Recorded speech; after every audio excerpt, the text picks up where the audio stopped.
রাত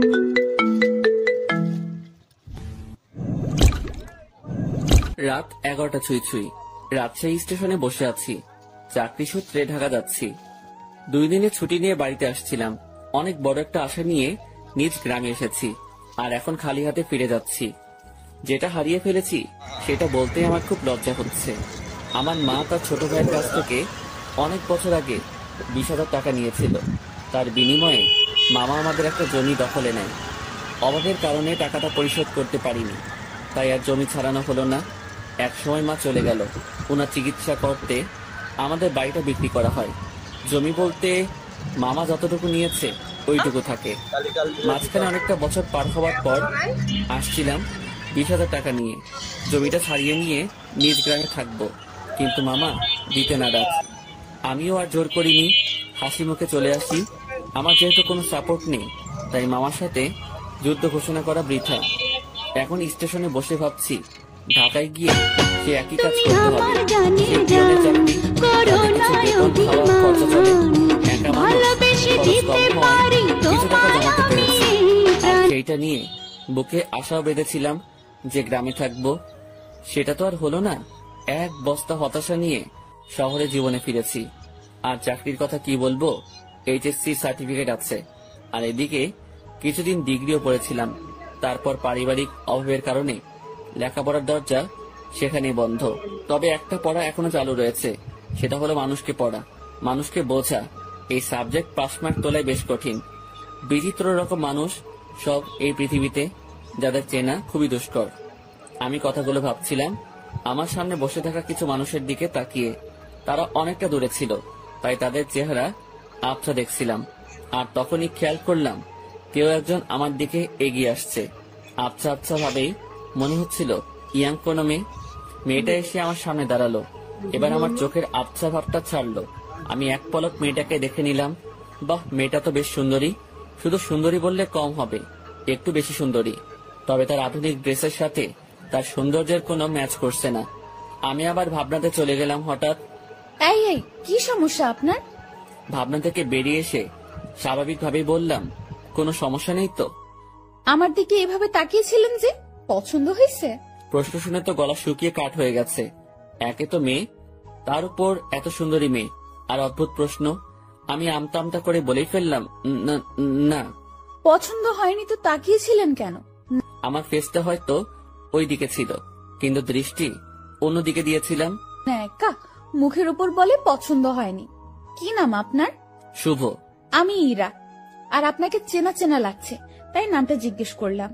ও, তারপরে ইরা নামের মেয়েটা আমাকে অবাক করে দিয়ে আমার কাজের স্থান, মানে আমি যে কোম্পানিতে পিয়ন হিসেবে চাকরি করি, তার কথা বলল। আপনি কি মিতালি অফিসের পিয়ন? জি জি। ও, আমার বাবা ওই কোম্পানির মালিক, আর আমার বাবার অফিসেই চাকরি করে। বাবার অফিসে আমি অনেক যাই। আপনি তো চা কফি এনে দেন। আমি আপনাকে চিনেছি, আপনি আমাকে চিনতে পারেননি কেন? আমি আপনার দিকে তাকাইনি, আর আমি মেয়েদের দিকে কম তাকাই। ওরে সাধু, শোনেন, আপনি তাকান, তবে বেশি ভাবনায় থাকেন। তবে আমাকে কখনো খেয়াল করেননি। জি, এটা হতে পারে। আমিও হিতাহিত জ্ঞান বুদ্ধি হারিয়ে ফেলেছি। তোকে আপনি করে বলছি কেন? তুই তো পিয়ন। আচ্ছা শোন। জি ম্যাম। বলে, তুই তো সাধারণ বগিতে যাবি। জি ম্যাম। আমি কেবিনে যাব, তুই আমার ব্যাগ দুটো একটু উঠাই দিবি, তারপর তোর আসনে গিয়ে বসবি, ঠিক আছে? জি ম্যাম, ঠিক আছে। রাগ করিস না, কুলি পাচ্ছি না। আর তোকে পেয়েছি, হার কাকে লাগে, চেনা মানুষ তো। জি ম্যাম। এত জিম্যাম করিস কেন? জি না, হ্যাঁ ম্যাম, ঠিক আছে, আমি ব্যাগ উঠাই দিব। ওকে ওকে। মালিকের মেয়ে, যথেষ্ট সম্মান দিতে হবে, আর যা বলবে সেটা তো করতেই হবে, না হলে আমার চাকরি তখনই গায়েব। এসব ভেবে লাভ নেই, আর ভাবনাতে হারিয়ে গেলে চলবে না, অ্যাক্টিভ থাকতে হবে। ট্রেন ঢাকা থেকে আসলো। আধ ঘন্টা পর ইঞ্জিন ঘুরিয়ে আবার ঢাকার উদ্দেশ্যে রওনা হবে। আমি ইরা ম্যামের ব্যাগ দুটো তার কেবিনে দিয়ে আসলাম। বকশিস স্বরূপ তিনি আমাকে 50 টাকা দিলেন। কোনো দ্বিধা না করে টাকাটা নিলাম, কারণ আমার আগে থেকে অভ্যাস আছে। টাকা নিয়ে চলে যাচ্ছিলাম, ইরা ম্যাম আবার ডাকলো। শোন শোন। জি ম্যাম, বলেন। নামার সময় আবার তুই আসবি, ঠিক আছে?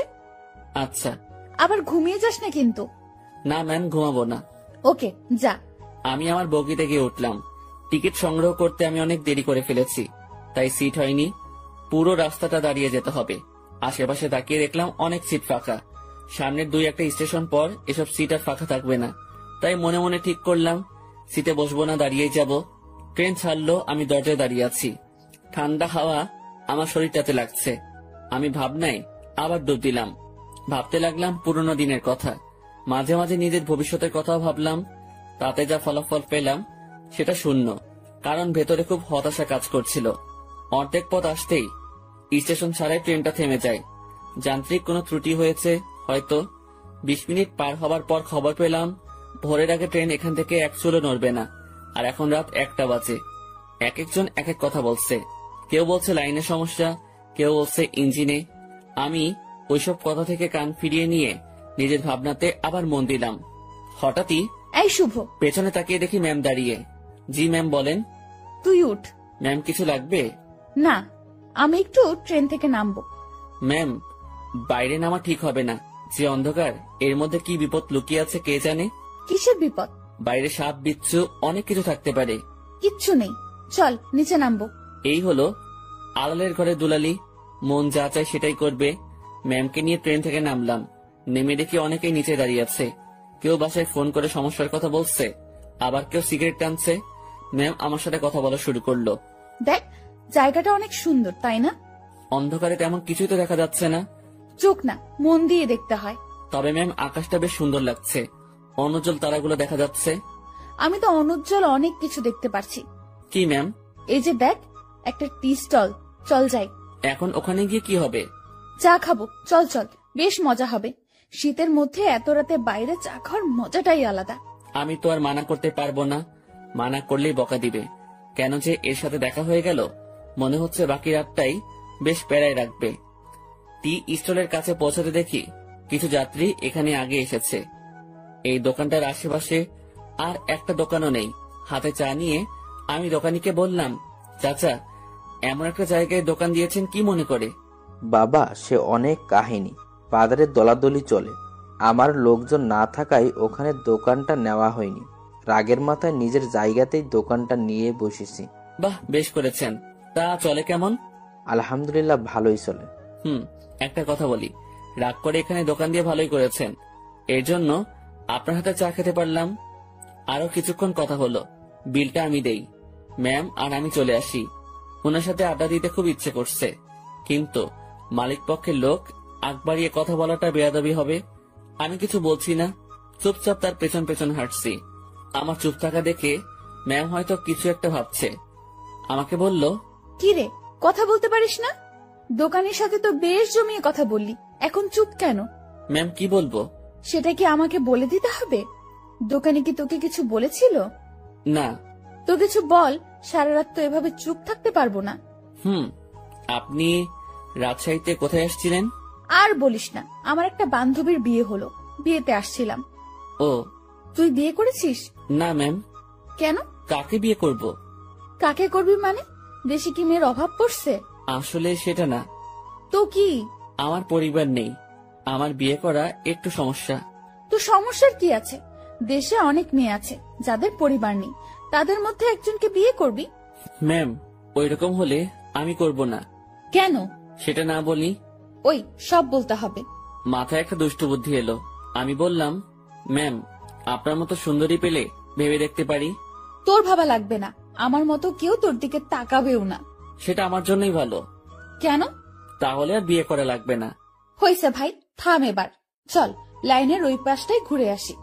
ইরা ম্যাম যেদিকে যাচ্ছে আমিও তার পেছন পেছন ছুটছি।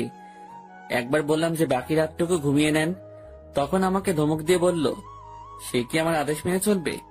পরক্ষণই ভাবলাম, তাই তো, সে আমার কথা মানবে কেন? সে তো মালিক পক্ষের লোক। লাইনের অন্য পাশটায় চলে আসলাম। এই পাশটায় ফাঁকা জায়গা নেই, কাছে একটা গ্রাম দেখা যাচ্ছে, আর লাইনের পাশ দিয়ে একটা রাস্তা গ্রামের ভেতরে চলে গেছে। চল রাস্তাটা দিয়ে গ্রামের ভেতর যাই। না ম্যাম, এত রাতে যাওয়া ঠিক হবে না। আমি কি বলছি তোকে? জি ম্যাম, চলেন। এই হলো মেয়ে মানুষ, ভালো মন্দ কিছুই বোঝে না। তারপর যদি এরকম ধনী ঘরের মেয়ে হয়, তাদের মাথার তার 2-1 কমই থাকে। এরা পুরো পৃথিবীকে নিজের মনে করে আর ভাবে সেই সব থেকে ক্ষমতাধর ব্যক্তি।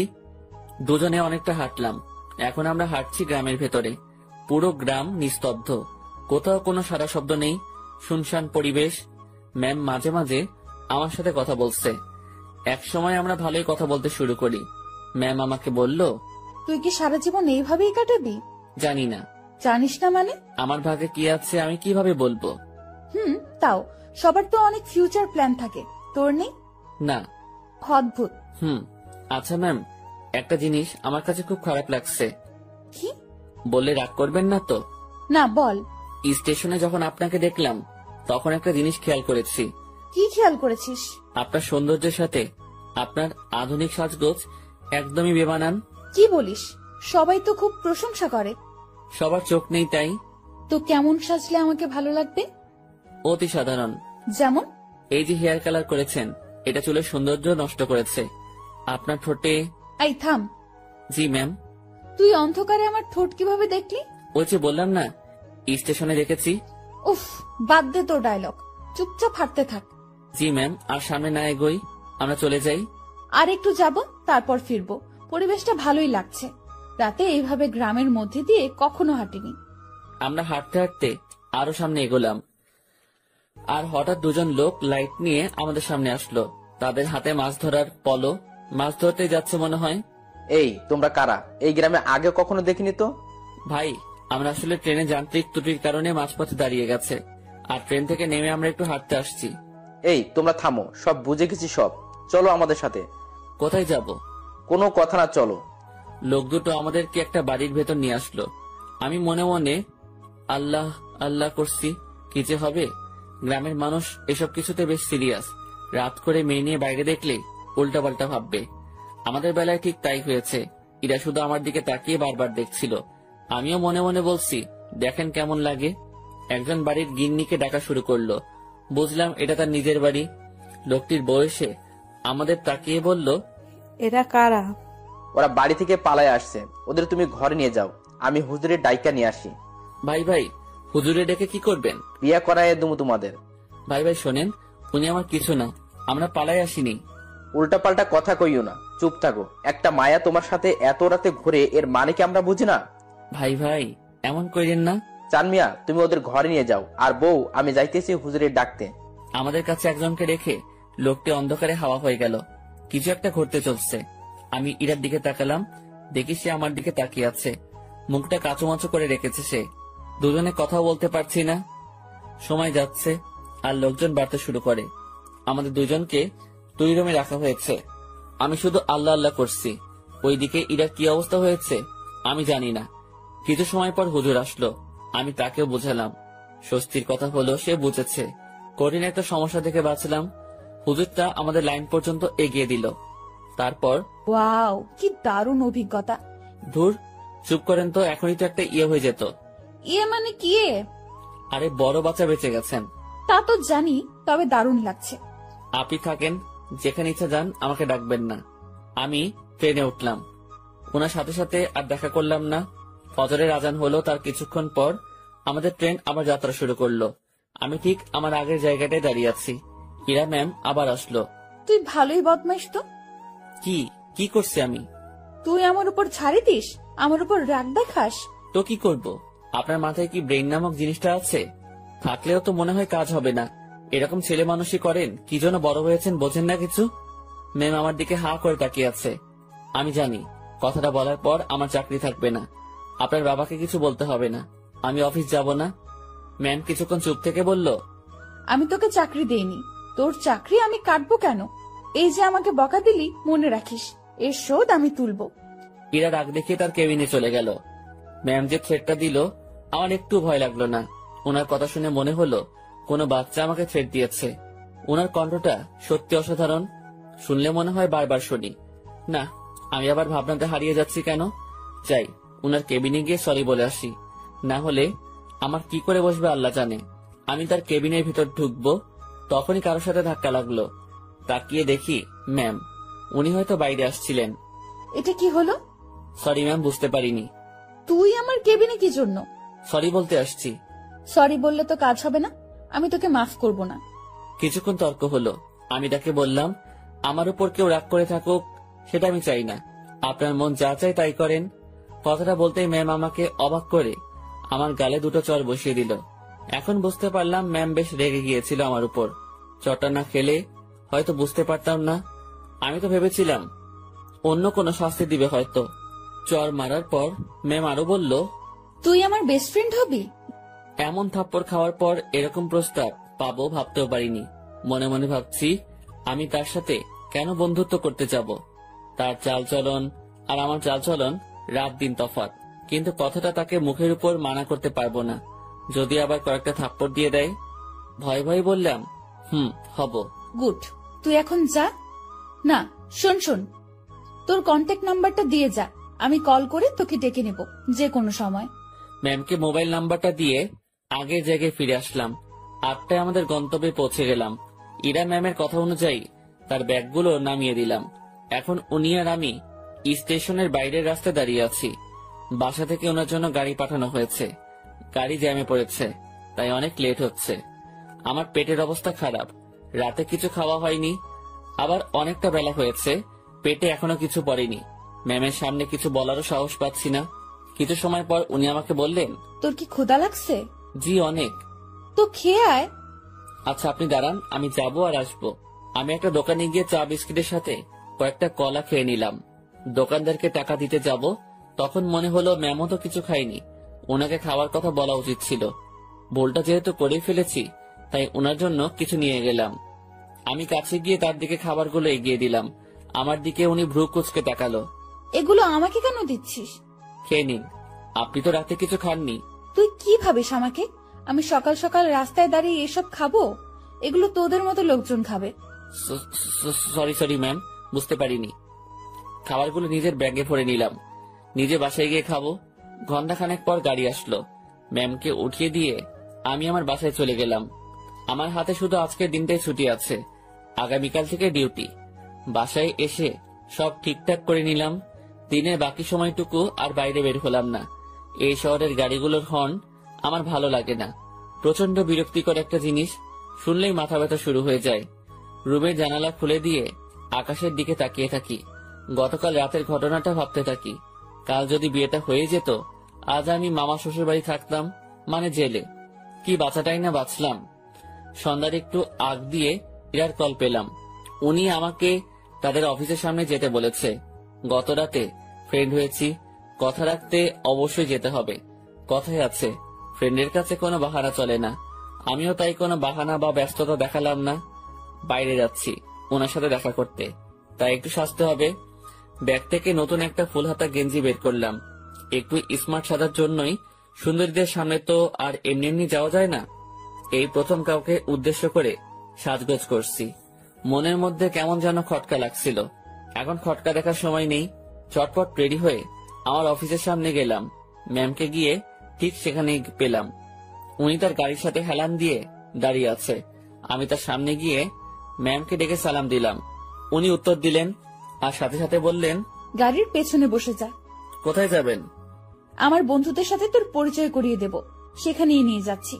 আমি আর কিছু বললাম না, তার গাড়ির পেছনে চেপে বসলাম। আধ ঘন্টা পর একটা রেস্টুরেন্টের সামনে গিয়ে ম্যাম গাড়ি থামালো। তারপর আমাকে নিয়ে রেস্টুরেন্টে ঢুকলো। আমি তার পিছু পিছু গেলাম।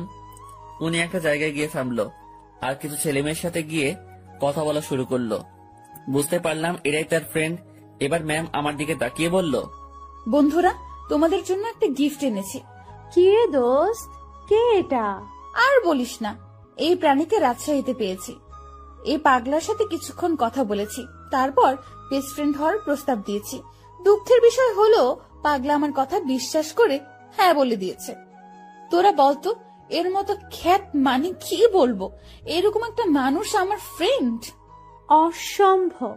দেখ ভাই, আমার ফ্রেন্ডদের সাথে পরিচয় করিয়ে দিতেই তোকে এখানে নিয়ে আসছি। ইরা একে একে তার বন্ধুদের সাথে পরিচয় করিয়ে দিল। সবাই বনেদি ঘরের ছেলে মেয়ে। ট্রেনের কথা মনে পড়তেই লজ্জায় ঘেমে যাচ্ছি। এখন মান সম্মান যা যাওয়ার তা তো গেছে, বাকিটুকু নিয়ে এখান থেকে কেটে পড়তে পারলেই হলো। কিছুক্ষণ পর সেটাও থাকলো না। আমার পোশাক আর চেহারা নিয়ে তারা উপহাস করতে শুরু করলো। একটা ছেলে এগিয়ে এসে বলল, ভাইয়া এটা গেঞ্জি নাকি তেনা? কোথা থেকে কিনেছো ভাইয়া? নাকি কারো পড়ে থাকা জিনিস কুড়িয়ে নিয়েছো? না ভাই, সত্যি কিনেছি। ওমা, তাই? হুম। দেখ, ছেলেটা মাথায় তেল দিয়ে আসছে। সবাই হেসে উঠল। সত্যি কথা বলতে আমি তেল দেইনি, ওরা পচানি দেওয়ার জন্যই বলছে। ভাবছি এখানে আর থাকা ঠিক হবে না। ম্যামকে বললাম, ম্যাম আমি এখন যাই। ওলে বাবুটা, এখনই না, কিছু খেয়ে যাও। হ্যাঁ, কিছু খেয়ে যা। একটা ছেলে আমার পকেটে হাত দিল। আমার দুর্ভাগ্য যে পকেট থেকে সে 20,000 টাকা নিয়ে এসেছি, ব্যাগে রেখে আসবো মনে ছিল না। ছেলেটা আমার পকেট থেকে টাকাটা দেখে একটু অবাক হয়ে বলল, কি রে, তোর কাছে এত টাকা কুড়িয়ে পেয়েছিস কোথায়? যাই হোক, আমাদের কিছু খাওয়া। আমি আর কি মানা করব, মান সম্মান একটু বজায় রাখতে হ্যাঁ বললাম। তাতেই ওরা সুযোগ পেয়ে গেল, নানা রকম দামি খাবার অর্ডার করলো, যেগুলো আমি চোখে দেখা তো দূরের কথা, নামও শুনিনি। ওরা সবাই খাচ্ছে, আমি দাঁড়িয়ে আছি। একজন খেতে বলেছিল, কিন্তু আমি মানা করেছি আর বলেছি খেয়ে আসছি, আমার পেট ভরা। খাওয়া শেষে বিল তো 20,000-এর উপরে এলো। আমার মাথায় ঢুকলো না 7-8 জন মিলে 20,000 টাকা কিভাবে খায়, যেটা জোগাড় করতে আমার বছরখানেক সময় লেগেছিল। খারাপ ভালো দু ধরনের মজাই পাচ্ছিলাম। কম খাবারে এত বিল, আর আমার পকেটে টাকা গায়েব। ম্যাম আমি এখন যাই। হ্যাঁ যাবি, তার আগে একটা কথা বলি, কখনো এরকম মফিজ মার্কা কাজ করবি না। এত সহজে কোনো বন্ধুত্ব পাওয়া যায় নাকি? জীবনে কোনো কিছুই সহজভাবে নিবি না। জি ম্যাম। যা তাহলে। আমি বাইরে এসে দাঁড়ালাম। পকেটে টাকা নেই, বাসায় যাব, টাকা লাগবে। মনে মনে ঠিক করলাম ম্যামের কাছ থেকে কিছু টাকা চেয়ে নিব, না হলে এই পথ যেতে যেতে মধ্যরাত হয়ে যাবে। কাল সকালে আবার অফিসে যেতে হবে। অনেকটা সময় পার হওয়ার পর ম্যাম আর তার বন্ধুরা বের হলো। আমি ম্যামকে ডাকায় সে বাকিগুলোকে বিদায় দিয়ে আমার দিকে আসলো। কি হয়েছে, এখনো যাসনি কেন? ম্যাম আমাকে কিছু টাকা, পুরোটা বলার আগেই একটা থাপ্পড় বসিয়ে দিল। আমি আবার বললাম, গাড়ির ভাড়া টাকাটা চাইছিলাম, পকেটে কোনো টাকা নেই, যেতে অনেক সময় লাগবে, কাল থেকে আবার অফিস আছে। তোর জন্য কি আমি টাকা নিয়ে দাঁড়িয়ে আছি, ফকিন্নির বাচ্চা? কথাটা সত্যি বুকের মাঝখানে গিয়ে লাগলো। আমি আর কথা বাড়ালাম না, ওনার দিকে একবার তাকিয়েই হাঁটা শুরু করলাম। সেই জায়গা থেকে বাসায় যাওয়ার পুরোটা সময় শুধু রেস্টুরেন্টের ভেতরের অপমানের কথা মনে হয়েছে। আজকাল মানুষগুলো কেমন হয়েছে, আরেকজনের আর্থিক অবস্থা না বুঝে তার টাকা খসানোর জন্য উঠে পড়ে লাগে। টাকাগুলোর জন্য খুব মায়া হচ্ছে। ওদের কাছে হয়তো সামান্য টাকা, কিন্তু আমার কাছে পাহাড় পরিমাণ। মধ্যরাতে বাসায় ফিরলাম, কিছু শুকনা খাবার খেয়ে শুয়ে পড়লাম। শুয়ে আর কিছু ভাবলাম না, ঘুমানোর চেষ্টা করলাম, কারণ কাল অফিস যেতে হবে। পরদিন সকালবেলা উঠতে আর দেরি করলাম না, ফোনে অ্যালার্ম দেওয়াই ছিল। সময় মতো উঠে হাতের কাজগুলো সেরে নিলাম, তারপর খেয়ে অফিসের উদ্দেশ্যে রওনা হলাম। অফিসে যাওয়ার পর যে সমস্যায় পড়লাম সেটা আমি কখনো চিন্তাও করিনি। যেখানে স্যার মানে ইরার বাবা বসে থাকার কথা, সেখানে ইরা বসে আছে। ওই চেয়ারটাতে ইরা বসা মানে আজকের দিনটা পুরো শেষ। আমি রুমে ঢুকে তাকে সালাম করে বেরিয়ে আসলাম। কিছুক্ষণ পর উনি নক করলেন। আমি ভেতরে গিয়ে বললাম, জি ম্যাম বলুন। 4 নম্বর টেবিলে রাশিদ সাহেব অফিসে আসেনি, তুই একটু খোঁজ নিয়ে দেখ। জি ম্যাম। আমি ফোন করে জানলাম উনি রাস্তায় আছেন। আমি ম্যামকে সেটা জানিয়ে দিয়ে বাইরে বসে আছি। সেই মুহূর্তে জেনারেল ম্যানেজার আমাকে ডাকলেন কফি এনে দিতে। আমি কফি নিয়ে তার রুমে গেলাম। কফির কাপটা হাতে নিয়ে দেখলেন এবং ফেলে দিলেন। কি হয়েছে এটা বলার সাথে সাথে উনি আমাকে চর বসিয়ে দেন আর বলেন, কফির উপর মরা মাছি পড়ে আছে, দেখিস না? সরি স্যার, দেখতে পাইনি। উনি আমার কলার ধরলেন। আমি যদি এটা খেয়ে ফেলতাম, তারপর যদি অসুখ করতো, তুই কি করতিস তখন? স্যার মাফ করে দেন, দেখতে পাইনি। উনি অনেক বাজে বাজে বকা দিচ্ছিলেন। অফিসের মধ্যে একটা শোরগোল বেঁধে গেল। ইরা ম্যাম তার কেবিন থেকে উঠে আসলেন। সবাই মিলে দোষটা আমাকে দিচ্ছিল। এখন ভয় লাগছে যে ম্যাম চটটা মেরে হয়তো বিদায় করে দিবেন। তারপর ম্যাম সবকিছু শুনলেন, আমার থেকেও আর ম্যানেজারের থেকেও। সব শোনার পর যা করলেন দেখে তো আমি হতবাক। পরপর 2টা চর বসিয়ে দিলেন ম্যানেজারের গালে। আমি কিছু বলার আগেই এখান থেকে বের হবেন। আর হ্যাঁ, বাকি সবাইকে বলছি, এটা নিয়ে কোনো কথা হবে না। সমস্যা হয়েছে, সমাধান করেছি। সমালোচনা করে ভালো জিনিস খারাপ বানাবে তো পাবলিক। বুঝবা, কত ধানে কত চাল। যার যার কাজে যাও, অনেক সময় নষ্ট হয়েছে। কিছুক্ষণ ঝড়ের পর অফিস স্বাভাবিক, আগের মতো কাজ চলছে। কিভাবে সব সামনে নিলাম। হুটহাট ম্যানেজার শেখত, সাথে 2টা থাপ্পড়। বিচারটা যাই করুক, তাহলে আমার সাথে অমন করলো কেন? ভাবতে ভাবতে কোনো উত্তরই খুঁজে পেলাম না। লাঞ্চের সময় আমি বাসা থেকে রুটি নিয়ে আসছি। 2-1জনকে পানি এনে দিয়ে আমি খাওয়ার জন্য বসবো। তখন ম্যাম ডাকলো। মনে মনে ভাবছি খাওয়াটাও কপালে নেই। মুখ ভার করেই ম্যামের রুমে ঢুকলাম। জি ম্যাম, কিছু বলবেন? তুই খাবার খেয়েছিস? জি না। বাসার থেকে খাবার নিয়ে আসছিস নাকি বাইরে গিয়ে খাবি? বাসা থেকে এনেছি। যা, খাবার নিয়ে আমার রুমে আয়। ম্যাম, বুঝিনি। আরে হারামি, খাবার নিয়ে আমার রুমে আয়। কথাটা শুনেই ভাবছিলাম আমি ঠিক শুনছি তো। ভাবনাটা আর ডুব দিলাম না। দেরি না করে খাবার নিয়ে আবার রুমে ঢুকলাম। ম্যাম তো দেখি দামি দামি খাবার সব টেবিলে সাজাচ্ছেন। আমাকে দেখিয়ে দেখিয়ে বললেন, এসব আমার মায়ের হাতের রান্না। ম্যাম, আমি বাইরে গিয়ে খাই, আপনি খাওয়া শুরু করেন। পানি লাগলে বলবেন। এই, তুই কি এজন্য রেখেছিস? আচ্ছা, তোর খাবারের বাটিটা আমার হাতে দে তো। আমি তেমন কিছু আনিনি, ওই রুটি। আমি দেখবো, দে। ভয়েই বাটিটা ওনার হাতে দিলাম। লজ্জায় তো মাথা কাটা যাওয়ার অবস্থা। বাসায় কিছু ছিল না, তার উপর টাকাও নেই। রুমে পেঁয়াজ মরিচ ছিল, সেগুলো কেটে তেল আর লবণ দিয়ে মাখিয়ে নিয়ে আসছি। ম্যাম যদি সেটা দেখে তো। কথাটা ভাবতে ভাবতেই বাটির ঢাকনা খুলেই উনি চোখ বড় বড় করে ফেলেন। খাবারটা কিছুক্ষণ তাকিয়ে থেকে দেখে আবার আমার দিকে তাকালেন। কি রে, এগুলো কি? ম্যাম, আসলে রুমে কিছু ছিল না, তারপর টাকাও নেই। রুমে আটা ছিল তো, ওইটা দিয়ে আর কি একটা ব্যবস্থা করে নিয়ে আসছি। ম্যাম আমার বাটিটা টেবিলে রাখলেন। তারপর উনি তার চেয়ারে বসে পড়লেন। আমি দাঁড়িয়ে আছি। উনি একবার আমার দিকে তাকাচ্ছেন, আর একবার আমার খাবারের দিকে তাকাচ্ছেন। আমি ওনার সামনে এখন লজ্জাতে ইমিটিমিটি হাসতেছি। উনি কিছু সময় চুপ থাকার পর মুখ খুললেন। এই যে, এই খাবারগুলো তোর। ওনার খাবার আমার দিকে এগিয়ে দিলেন। আমি টেবিলের কাছে গিয়ে হাত দিয়ে নিজের বাটিটা নিয়ে বললাম, আমি যেটা এনেছি সেটা না খেলে আমার পেট ভরবে না, আর আপনার খাবার খেলে আমার পেট খারাপ হতে পারে। এত ভালো জিনিস কখনো খাওয়া হয়নি তো, পেট খাবারটা সহ্য করতে নাও পারে। গতকালের রাতটা একটু দেখিয়ে রুম থেকে বেরিয়ে আসলাম। নিজের খাবার খেয়ে আবার কাজে মনোযোগ। কার কি লাগছে, কে কি চাচ্ছে, সব দেখাশোনা করছি। দুপুরের পর ম্যাম আমাকে আর ডাকেননি। বুঝতে পারলাম তিনিও কিছুটা বুঝতে পেরেছেন আমার কষ্টটা। রাতে অফিস শেষ করে বাসায় ফিরলাম। পাশের বাসার পরিচিত একজনের কাছ থেকে টাকা ধার নিয়ে মাছ কিনে নিয়ে এসে রান্না বসিয়ে দিলাম। তখন রাত প্রায় 10টার কাছাকাছি। চুলোয় রান্না বসাবে সেই সময় ফোন আসলো। ম্যাম ফোন করেছে, নাম্বারটা সেভ করে রেখেছি। ধরবো কি ধরবো না এমন করতে করতে রিসিভ করে সালাম দিলাম। উনি উত্তর দিয়ে বললেন, কি করিস? এই তো ম্যাম, কিছু না। এখন শোন। জি ম্যাম, বলেন।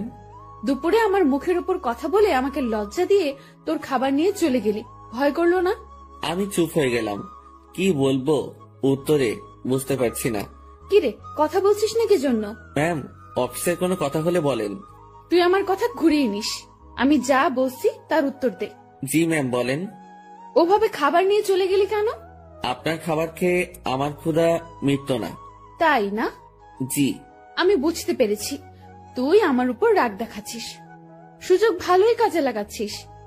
এখানে কিসের সুযোগ ম্যাম? আপনি আমাকে এখন মানা করে দিলে আমার সাথে তো আপনার এখনই কোনো অফিসিয়াল সম্পর্ক থাকবে না। ক্ষমতা আপনার হাতে, সুযোগ আপনার হাতেই। চুপচাপ রান্না শেষ করে খেয়ে আমাকে কল দিবি। ম্যাম, অফিসের কোনো বিষয়ে কথা বলবেন? না। তাহলে ফোন দিয়েন না, আমিও দিব না। তোর 24 ঘন্টাই ডিউটি। আমি ফোন দেওয়ার পর সময়টুকু অফিসিয়াল, ওকে? তাহলে বেতন বাড়িয়ে দিয়েন। ঠিক আছে, দিব। ঠিক আছে, দিব। তুই অবশ্যই ফোন করবি। আর হ্যাঁ, কাল অফিসে আসার সময় দুপুরের খাবার আনবি না। কেন ম্যাম? অফিসে না খেয়ে কাজ করতে হবে? তোর জন্য আমি খাবার নিয়ে যাব। ম্যাম, ওসব খাবার টাবার বাদ দিন, আমি আমার খাবারে সন্তুষ্ট। তুই যদি কাল অফিসে তোর রান্না করা কিছু নিয়ে আসিস তো মনে রাখবি, তোকে শুধু অফিস থেকে না, দুনিয়া থেকেই বিদায় করে দিব। আমি কিছু বলতে যাব তখনই ম্যাম ফোনটা রেখে দিল। তুই যদি কাল অফিসে তোর রান্না করা কিছু নিয়ে আসিস তো মনে রাখবি, তোকে শুধু অফিস থেকে না, দুনিয়া থেকেই বিদায় করে দিব। আমি কিছু বলতে যাব তখনই ম্যাম ফোনটা রেখে দিল। মনে মনে ভাবছি, এত আদিক্ষেতা দেখানোর কি আছে? আমি তার অফিসের সামনে একজন পিয়ন, আর এমন ব্যবহার করছে। মনে হয় না, ছি ছি ছি, কি সব কথা ভাবছি আমি। পরদিন সকাল সকাল উঠে আর রান্না করলাম না। সকালে নাস্তাটা বাইরে করেই অফিসে রওনা হলাম। অফিসে গিয়ে দেখি ম্যাম আগে এসেছেন। প্রতিদিনের মতো হাজিরা দিলাম। উনি আমাকে দেখে তেমন কিছু বললেন না। দুপুর পর্যন্ত স্বাভাবিকভাবেই কাজ করলাম। দুপুরের খাবার সময় ম্যাম তার রুমে ডাকে। আমি জানি উনি আমার জন্য খাবার নিয়ে আসছে। খুব লজ্জা লাগছিল। রুমের একপাশে খাবার খাওয়ার জন্য সুন্দর একটা ব্যবস্থা ছিল। ম্যাম আমাকে ওখানটায় বসতে বলে, আর আমার সামনাসামনি উনিও বসে যান। উনি একটা প্লেটে খাবার নিয়ে আমাকে দেয়, আরেকটা উনি নেন। আমি প্লেটে হাত দিতে পারছিলাম না, খুব ভয় কাজ করছিল। এত বড় একজন মানুষের সামনে খাবার খাওয়া চারটেখানি কথা না, তার উপর সামনে এত সুন্দরী মেয়ে বসা। ম্যাম আমার দিকে খেয়াল করে বলল, তুই হাত দিয়ে খাবি না খাওয়াই দিব? জি না ম্যাম। একটা কথা, কি? আমি খাবার বাইরে নিয়ে গিয়ে খাই। এখানে খাইতে তোর সমস্যা কোথায়? ম্যাম সত্যি বলতে ভয় করছে। কি ভয়? আরে ভয় কি জন্য পাচ্ছিস? আপনার সামনে এভাবে খাওয়া। তো কি হয়েছে, খা। ম্যাম বাইরে যাই। শুভ, আমি এক কথা 100 বার বলতে পারবো না। আমি আর কথা বাড়ালাম না, ভয়ে ভয়ে খাওয়া শেষ করলাম। ম্যাম ছোট বাচ্চাদের মতো খাচ্ছিলেন, দেখতে বেশ মজাই লাগছিল। ম্যাম খাওয়ার দৃশ্যটা দেখতে গিয়ে তার চোখে চোখ পড়ে যায়। আমার বুকটা তখন ভয়ে ধুপ করে উঠেছিল। ইশারায় বলেছিলেন, কি হয়েছে? আমি মাথা নাড়িয়ে মানা করে বলি, কিছু না। খাওয়া শেষে, তুই বাসায় যা, তোর ছুটি। জি ম্যাম। কেন? আমি দিয়েছি তাই। বাসায় তো কোনো কাজ নেই আমার। এত কথা বলতে তোকে কে বলেছে? যা, সোজা বাসায় যাবি, কোথাও যেন দেরি না হয়। আমার ছুটিতে বাকি সবাই একটু অবাক হলো। আমি জানি না ম্যাম আমার কাজগুলো কাকে দিয়ে করিয়ে নিবেন। উনি যেভাবে কাজ করেন, যে কেউ দেখলে অবাক হবে। আমি বাসায় এসে বিছানায় আরাম করছি। মাথার উপর ফ্যানটার দিকে তাকিয়ে অন্য একটা ভাবনায় ছিলাম। নির্দিষ্ট কোনো ভাবনা না, একদমই এলোমেলো। বাংলায় এই ভাবনাকে কি বলে বা কিভাবে ব্যাখ্যা করে আমি জানি না। এই জিনিসটা ভাবতে ভাবতে আমার চোখটা বন্ধ হয়ে আসে। জানি না কতটা সময় ঘুমিয়েছি। হঠাৎ আমার কানে কোনো একটা শব্দে বেজে ওঠে। চোখ খুলে বুঝতে পারি ফোনটা বাজছে। ফোন হাতে নিয়ে আবছা চোখে দেখি ম্যাম কল করেছে। ফোনটা রিসিভ করলাম। কই তুই? কই আবার, আপনি তো ছুটি দিয়েছেন, বাসায় আসছি। তুই কি ঘুমাচ্ছিস? হ্যাঁ। আমি কি তোকে ঘুমানোর জন্য ছুটি দিয়েছি? তাহলে? বাসায় যেতে বলেছি শুধু। জি ম্যাম, আমি তো আপনার কথায় সোজা বাসায় আসছি। আর বাসায় কাজ নেই, তাই একটু। তুই চুপ কর, শোন। জি বলেন। আমাদের অফিস থেকে দক্ষিণ থেকে যে লেকটা আছে, তুই চিনিস? জি ম্যাম। তুই আয়, আমি তোর জন্য অপেক্ষা করছি। কেন ম্যাম? তোকে আসতে বলছি না আমি? জি ম্যাম, এই তো আসছি আমি। এবার বুঝলাম আমাকে ছুটি দেওয়ার কারণটা কি ছিল। আমার কাছে এটাও একটা ডিউটি, কিচ্ছু করার নেই, যেতেই হবে। যেমন ছিলাম তেমনই বেরিয়ে গেলাম। গতদিনের মতো আর সেজেগুজে বের হলাম না, যদি আবার অপমান করে। পকেটে টাকা আছে, তবুও হেঁটে যাচ্ছি। এই মাসের বেতন পেতে অনেক দেরি, তাই এমনি টাকা খরচ করা চলবে না। আমি ম্যামের কথা মতো সেই লেকের পাড়ে পৌঁছে যাই। এর মধ্যে ম্যাম আমাকে 2 বার কল করেছিল, শুধু জেনেছিল আমি কই আছি। লেকের পাড়ে যেতেই দেখলাম অনেকেই বসে আড্ডা দিচ্ছে, অনেক বাচ্চারও আসছে। আমি ম্যামকে খুঁজছিলাম। আমাকে দেখে ম্যামই আমাকে ডাকে। আমি ওনার দিকে এগিয়ে যাই। উনি ঘাসের উপর বসা ছিলেন। একটু দূর থেকে মনে হচ্ছিল কোনো কারণে মনটা খারাপ। আমি তার পিছে গিয়ে দাঁড়ালাম। বস এখানে। আমি বসার পর, জি ম্যাম বলেন। আমি বুঝলাম না, 10 মিনিটের রাস্তা 1 ঘন্টা লাগে কিভাবে? আসলে ম্যাম কি বলবো, হেঁটে আসছি। তুই হেঁটে আসছিস কি জন্য? টাকা নাই? আছে, তবে খুবই অল্প। খরচ করলে বড়সড় বিপদে পড়তে হবে। আপনার মন খারাপ দেখছি। ম্যাম কিছু হয়েছে কি? তোর জন্য। ম্যাম আমি কি করেছি? অনেক লেট করছিস। জি সরি। উঠে দাঁড়িয়ে কান ধরে থাক। ম্যাম এটা। আমি উঠতে বলেছি। আমি উঠতে যাব তখনই ম্যাম আমাকে বসতে বলে। টাকা আছে তো, তাই না? হ্যাঁ আছে। চল আইসক্রিম খাবো। আমার টাকা দিয়ে? তো কখনো কোনো মেয়েকে বিল দিতে দেখেছিস তুই? না। তো আমার কাছে চাইবি না। চল আইসক্রিম খাবো। ম্যাম ম্যাম শোনেন, একটু মনটা নরম করেন, টাকাগুলো গেলে খুব সমস্যায় পড়বো। সেটা তো আমি জানি না। তুই আমার বেস্ট ফ্রেন্ড, বেস্ট ফ্রেন্ডের জন্য সবাই জান দিয়ে দেয়, আর আমি তো তোর কাছে টাকা চাইছি। জানতো না, আর সময় হলে জানটাও দিয়ে দিবি। অসহায়ের মতো দাঁড়িয়ে আছি, এখন আমার পকেটের 12টা বাজবে। ম্যাম আর আমি আইসক্রিম খেলাম, আমাদের মধ্যে কোনো কথা হচ্ছিল না, দুজন শুধু হাঁটছিলাম, আর মাঝে মাঝে দরকার হলে উনি নিজে থেকে কথা বলছিলেন। লেকের পাড় থেকে বের হয়ে রাস্তায় আসলাম, উনি গাড়ি নিয়ে আসছেন, দেখে মনে হচ্ছে চলে যাবেন। ম্যাম তাহলে আপনি যান, আমি চলে যাই। এই কই যাস তুই? বাসায়। না, গাড়িতে ওঠ। কোথায় যাবেন? Long drive. না ম্যাম আপনি যান, আমি বাসায় চাই। ব্রেকআপ, যা বাসায় যা, বাসায় গিয়া মর। ম্যাম রাগ করে গাড়িতে হেলান দিয়ে দাঁড়ালো। এরকম অবস্থায় তো রেখে যাওয়া যায় না। আমি তার দিকে একটু এগিয়ে গেলাম, আর উনি যে একটা শব্দ বলেছেন সেটার মানে জানার জন্য তাকে প্রশ্ন করব। যদিও আমি জানি, তবুও প্রশ্ন করব, যাতে ওনার রাগটা ভেঙে আমার প্রশ্নের উত্তর দিতে মনোযোগী হয়। ম্যাম ব্রেকআপ কি? তুই জানিস না? ন্যাকামো করিস? সত্যি জানি না। তোর আমার যে বন্ধুত্ব আছে সেটা কাটাকাটি, এটার মানে ব্রেকআপ। ওহ ম্যাম, আপনার মধ্যে তো এরকম কিছু নেই। শুভ, আমি তোকে বলছি না তুই আমার বেস্ট ফ্রেন্ড? আপনি তো বলেছেন যে এটা মিথ্যা ছিল। গাড়িতে ওঠ, সব বলছি। কথা বাড়ালাম না, গাড়ির পেছনে দরজা খুলতে যাব, তখনই ওই হাদারাম, কি করিস? বসবো না। সামনে। পেছনে কেন? সামনে। হ্যাঁ রে গাধা, ওঠ। গাড়িতে উঠলাম, ম্যাম ড্রাইভিং সিটে আর আমি তার পাশে। সন্ধ্যা হয়ে আসছে, ম্যাম এবার আমার সাথে বেশ ফ্রি ভাবে কথা বলা শুরু করলো। আমি কিন্তু কুমিল্লা যাচ্ছি। এত দূর কেন? আরে লং ড্রাইভ তো, আর রাগ ভাঙাতে সময় লাগবে। কিসের রাগ? তুই আমার উপর রেগে আছিস, আমি জানি। আমি আপনার উপর কি জন্য রাগ করব? ওই যে রেস্টুরেন্টে সেই ঘটনার জন্য। না ম্যাম, কি যে বলেন, ওই দিন আপনারও মজা করেছেন, আমিও মজা পেয়েছি। ওরে শুভ, আমাকে কি বাচ্চা মনে হয় আপনার? এত বড় একটা প্রতিষ্ঠান চালাচ্ছি, আমার মাথায় কি এতটুকু বুদ্ধি নেই যে কোনটা সত্যি আর কোনটা মিথ্যা আমি বুঝবো না? না, বুদ্ধি তো আপনার অনেক আছে। হয়েছে, শোন আমি কি বলি। বলেন। রাতে কি খাবি বল?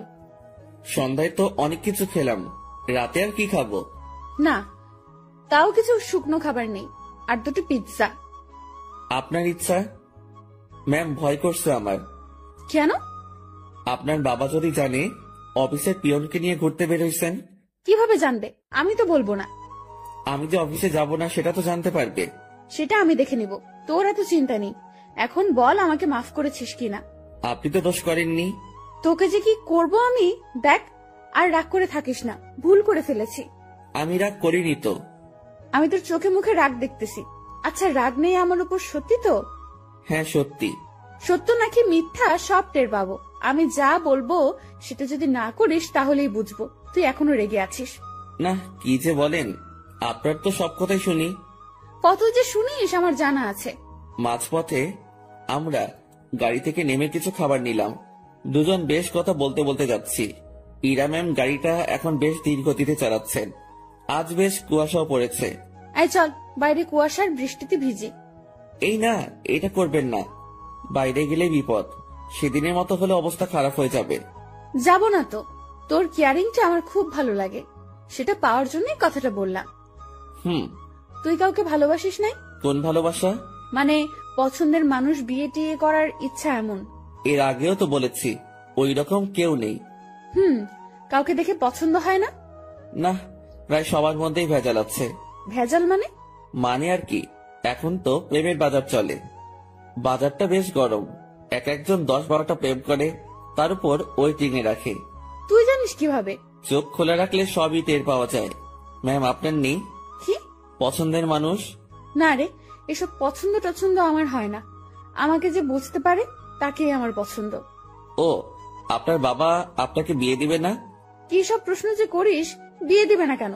অবশ্যই দিবে। তাদের পছন্দেই বিয়ে করবেন। হ্যাঁ, এটাই তো স্বাভাবিক। হঠাৎ করে এই মাঝ রাস্তায় জ্যাম পড়ে যায়। কুয়াশা বেশি হওয়ায় সব গাড়ি চলাচল বন্ধ করে দেওয়া হয়েছে। ম্যাম গাড়ির হেডলাইটটা অফ করলো, তারপর কোথা থেকে যেন একটা চাদর বের করলো। আপনি কি এখন ঘুমাবেন? না, শীত করতেছে প্রচুর, গায়ের উপর দিয়ে রাখি। আমি বাইরে তাকালাম, কুয়াশায় কিচ্ছু দেখা যাচ্ছে না, তবুও তাকিয়ে আছি ম্যামের দিকে। তো আর তাকিয়ে থাকা যায় না, তার দিকে তাকালে চোখ ফেরানো যায় না, সেই জন্য তাকানোটাই বিপদ। কি রে, তুই এরকম চুপচাপ থাকবি? আমি আসলে তাকিয়ে থাকতে চাইনি, ভাবনার কথা বাস্তবে ভুলে বলে ফেললাম। কি তাকিয়ে থাকতে চাস মানে? না ম্যাম, মানে ওই যে আমার খুব শীত করতেছে, কথা থেকে বাঁচার জন্য বললাম। আগে বলবি না? আয় চাদরের মধ্যে। মনে মনে ভাবছি আরেক বিপদ। কি হলো, আয়। না ম্যাম, ঠিক আছে, শীত কমে গেছে। ভয় পাচ্ছিস তাই না? ভয় নেই, কাছে আয়। আরে খুব কাছে না, চাদরটা বড়, তুই একটু কাছে আসলেই হয়ে যাবে। একটু কাছে গেলাম, ম্যাম আমাকে চাদরের একটা মুড়ি দিল। আমি সেটা আমার পাশে ঘিরে পিঠের সাথে লাগিয়ে নিলাম। এবার আমি কাঁপতেছি, তবে সেটা শীতে না, ভয়ে। কাঁপুনি রেখে ম্যাম বলল, ওরে আল্লাহ, তোর এত শীত করতেছে। এখন ঠিক হয়ে যাবে। আমি জানি ঠিক হবে না। কথাটা বলে ম্যাম আমার খুব কাছে আসলো, তবে তার শরীরের সাথে কোনো স্পর্শ লাগেনি। অনেক চেষ্টা করে নিজের কাঁপুনি থামালাম। ম্যামের চোখে ঘুম ঘুম ভাব এসে গেছে। ম্যাম, আপনি তো ঘুমাচ্ছেন। কই না তো। আপনার কি খুব ঘুম পাচ্ছে? অনেক। ম্যাম ধীরে ধীরে বেশ সুন্দরী হয়ে উঠছে। শুনেছি সুন্দরী মেয়ে ঘুমালে আরো বেশি সুন্দরী লাগে। আজ সেটা সামনে থেকে দেখলাম। আমি যদি উনার বর হতাম, এখন কাছে নিয়ে বুকের মধ্যে রাখতাম। পরক্ষণে মনে পড়ল, কি সব ভাবছি আমি। ছি ছি ছি, এসব কি আসছে মাথায়। ম্যাম ঘুমে আর ঠিক থাকতে পারে না, আমার খুব কাছে আসে, আমার কাঁধের উপর তার মাথা রাখার চেষ্টা করছে। এবার সব ভুলে যাই আমি, নিজে থেকে তার দিকে এগিয়ে যাই, আর উনি তার মাথা আমার কাঁধের উপর রাখে। বুকের মধ্যে হাতুড়ি পেটা হচ্ছে। উনার নিঃশ্বাস আমার টি শার্টে লাগার পরপরই আমার কেমন যেন একটা অনুভূতি কাজ করছে। না পারছিলাম তখন বুঝতে, না পারছিলাম ভাবতে। কিছুক্ষণ ঘুমানোর পর ম্যাম জাগ না পায়, আমি জেগে আছি। একটুর জন্য চোখ বন্ধ করিনি। ম্যাম উঠে দেখলো সে আমার কাঁধে মাথা রেখে শুয়ে আছে। ঘাটটা দ্রুত উঠিয়ে দিয়ে বলল, সরি সরি, আমি ঘুমের মধ্যে। ম্যাম আমি আপনার কাছে গিয়েছি, দেখছিলাম আপনি ঝিমুনি দিয়ে বারবার পড়ে যাচ্ছিলেন। ম্যাম লজ্জা পেয়েছে, লজ্জা মাখা মুখ নিয়ে বলল, রাত অনেক হয়েছে, এখন যা এনেছি সব খেয়ে নিই। জি ম্যাম, আপনার ইচ্ছে। তুই সব আমার উপর নির্ভর করিস কি জন্য? নিজে কিছু বলতে পারিস না? জি ম্যাম, এখনই খাবো। এই, সেটা আমার বলার পর। আমরা খাবার খাওয়া শুরু করলাম। হঠাৎ পুলিশ এসে নক করলো। আমরা গাড়ি থেকে নামলাম। ইরা পুলিশের সাথে কথা বলছিল। আপনারা কোথায় যাচ্ছেন? কুমিল্লা 14 গ্রাম। উনি আপনার কে হন? বর। উনি দূরে দাঁড়িয়ে আছেন কেন? ভয় পাচ্ছে নাকি? এই, তুমি এখানে আসো। মনে মনে বলছিলাম, ভয় পাবো না, পুলিশকে কি মিথ্যাটাই না বললো। আপনারা যে স্বামী স্ত্রী সেটা আমি বুঝবো কিভাবে? এইটারও প্রমাণ লাগবে। হ্যাঁ। আমার চাচু আবু সাইদ পুলিশ কমিশনার। কি নাম বললেন? আবু সাইদ। উনি তো ঢাকায় থাকেন তাই না? হ্যাঁ। আপনারা ঢাকা থেকেই আসছেন? হ্যাঁ, ঢাকা থেকেই তো আসবো। সাইদকে আমি চিনি, উনি আমার বন্ধু। দাঁড়াও, আমি এখনই ফোন করছি। তুমি আগে বললা না। সরি মামুনি। এরা তো পড়লো মহা বিপদে। তার চাচাকে যদি বলে দেয় বরকে নিয়ে ঘুরতে যাচ্ছে, তাহলে তো ইরা শেষ। এখন সে এই পুলিশকে না করতেও পারবো না। এদিকে তার চাচা ফোনটা রিসিভ করেছে। দুজন বন্ধু একে অপরের খোঁজ নেওয়ার পর পুলিশটা ইরার কথা বলল। ইরার চাচা বড় সড়ো এক ধাক্কা খেলো। পুলিশ আমাদের বিদায় জানালো। আমরা গাড়িতে গিয়ে বসলাম।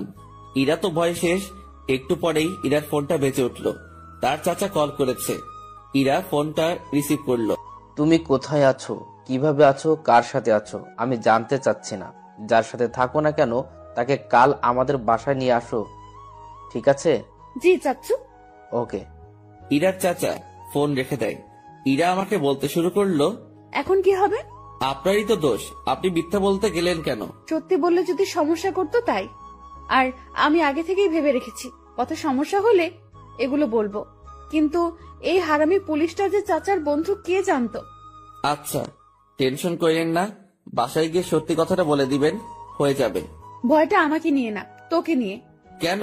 জানি না কি হবে। ওরা তোকে কি বলবে, আমি কিভাবে সামলাবো বুঝতে পারছি না।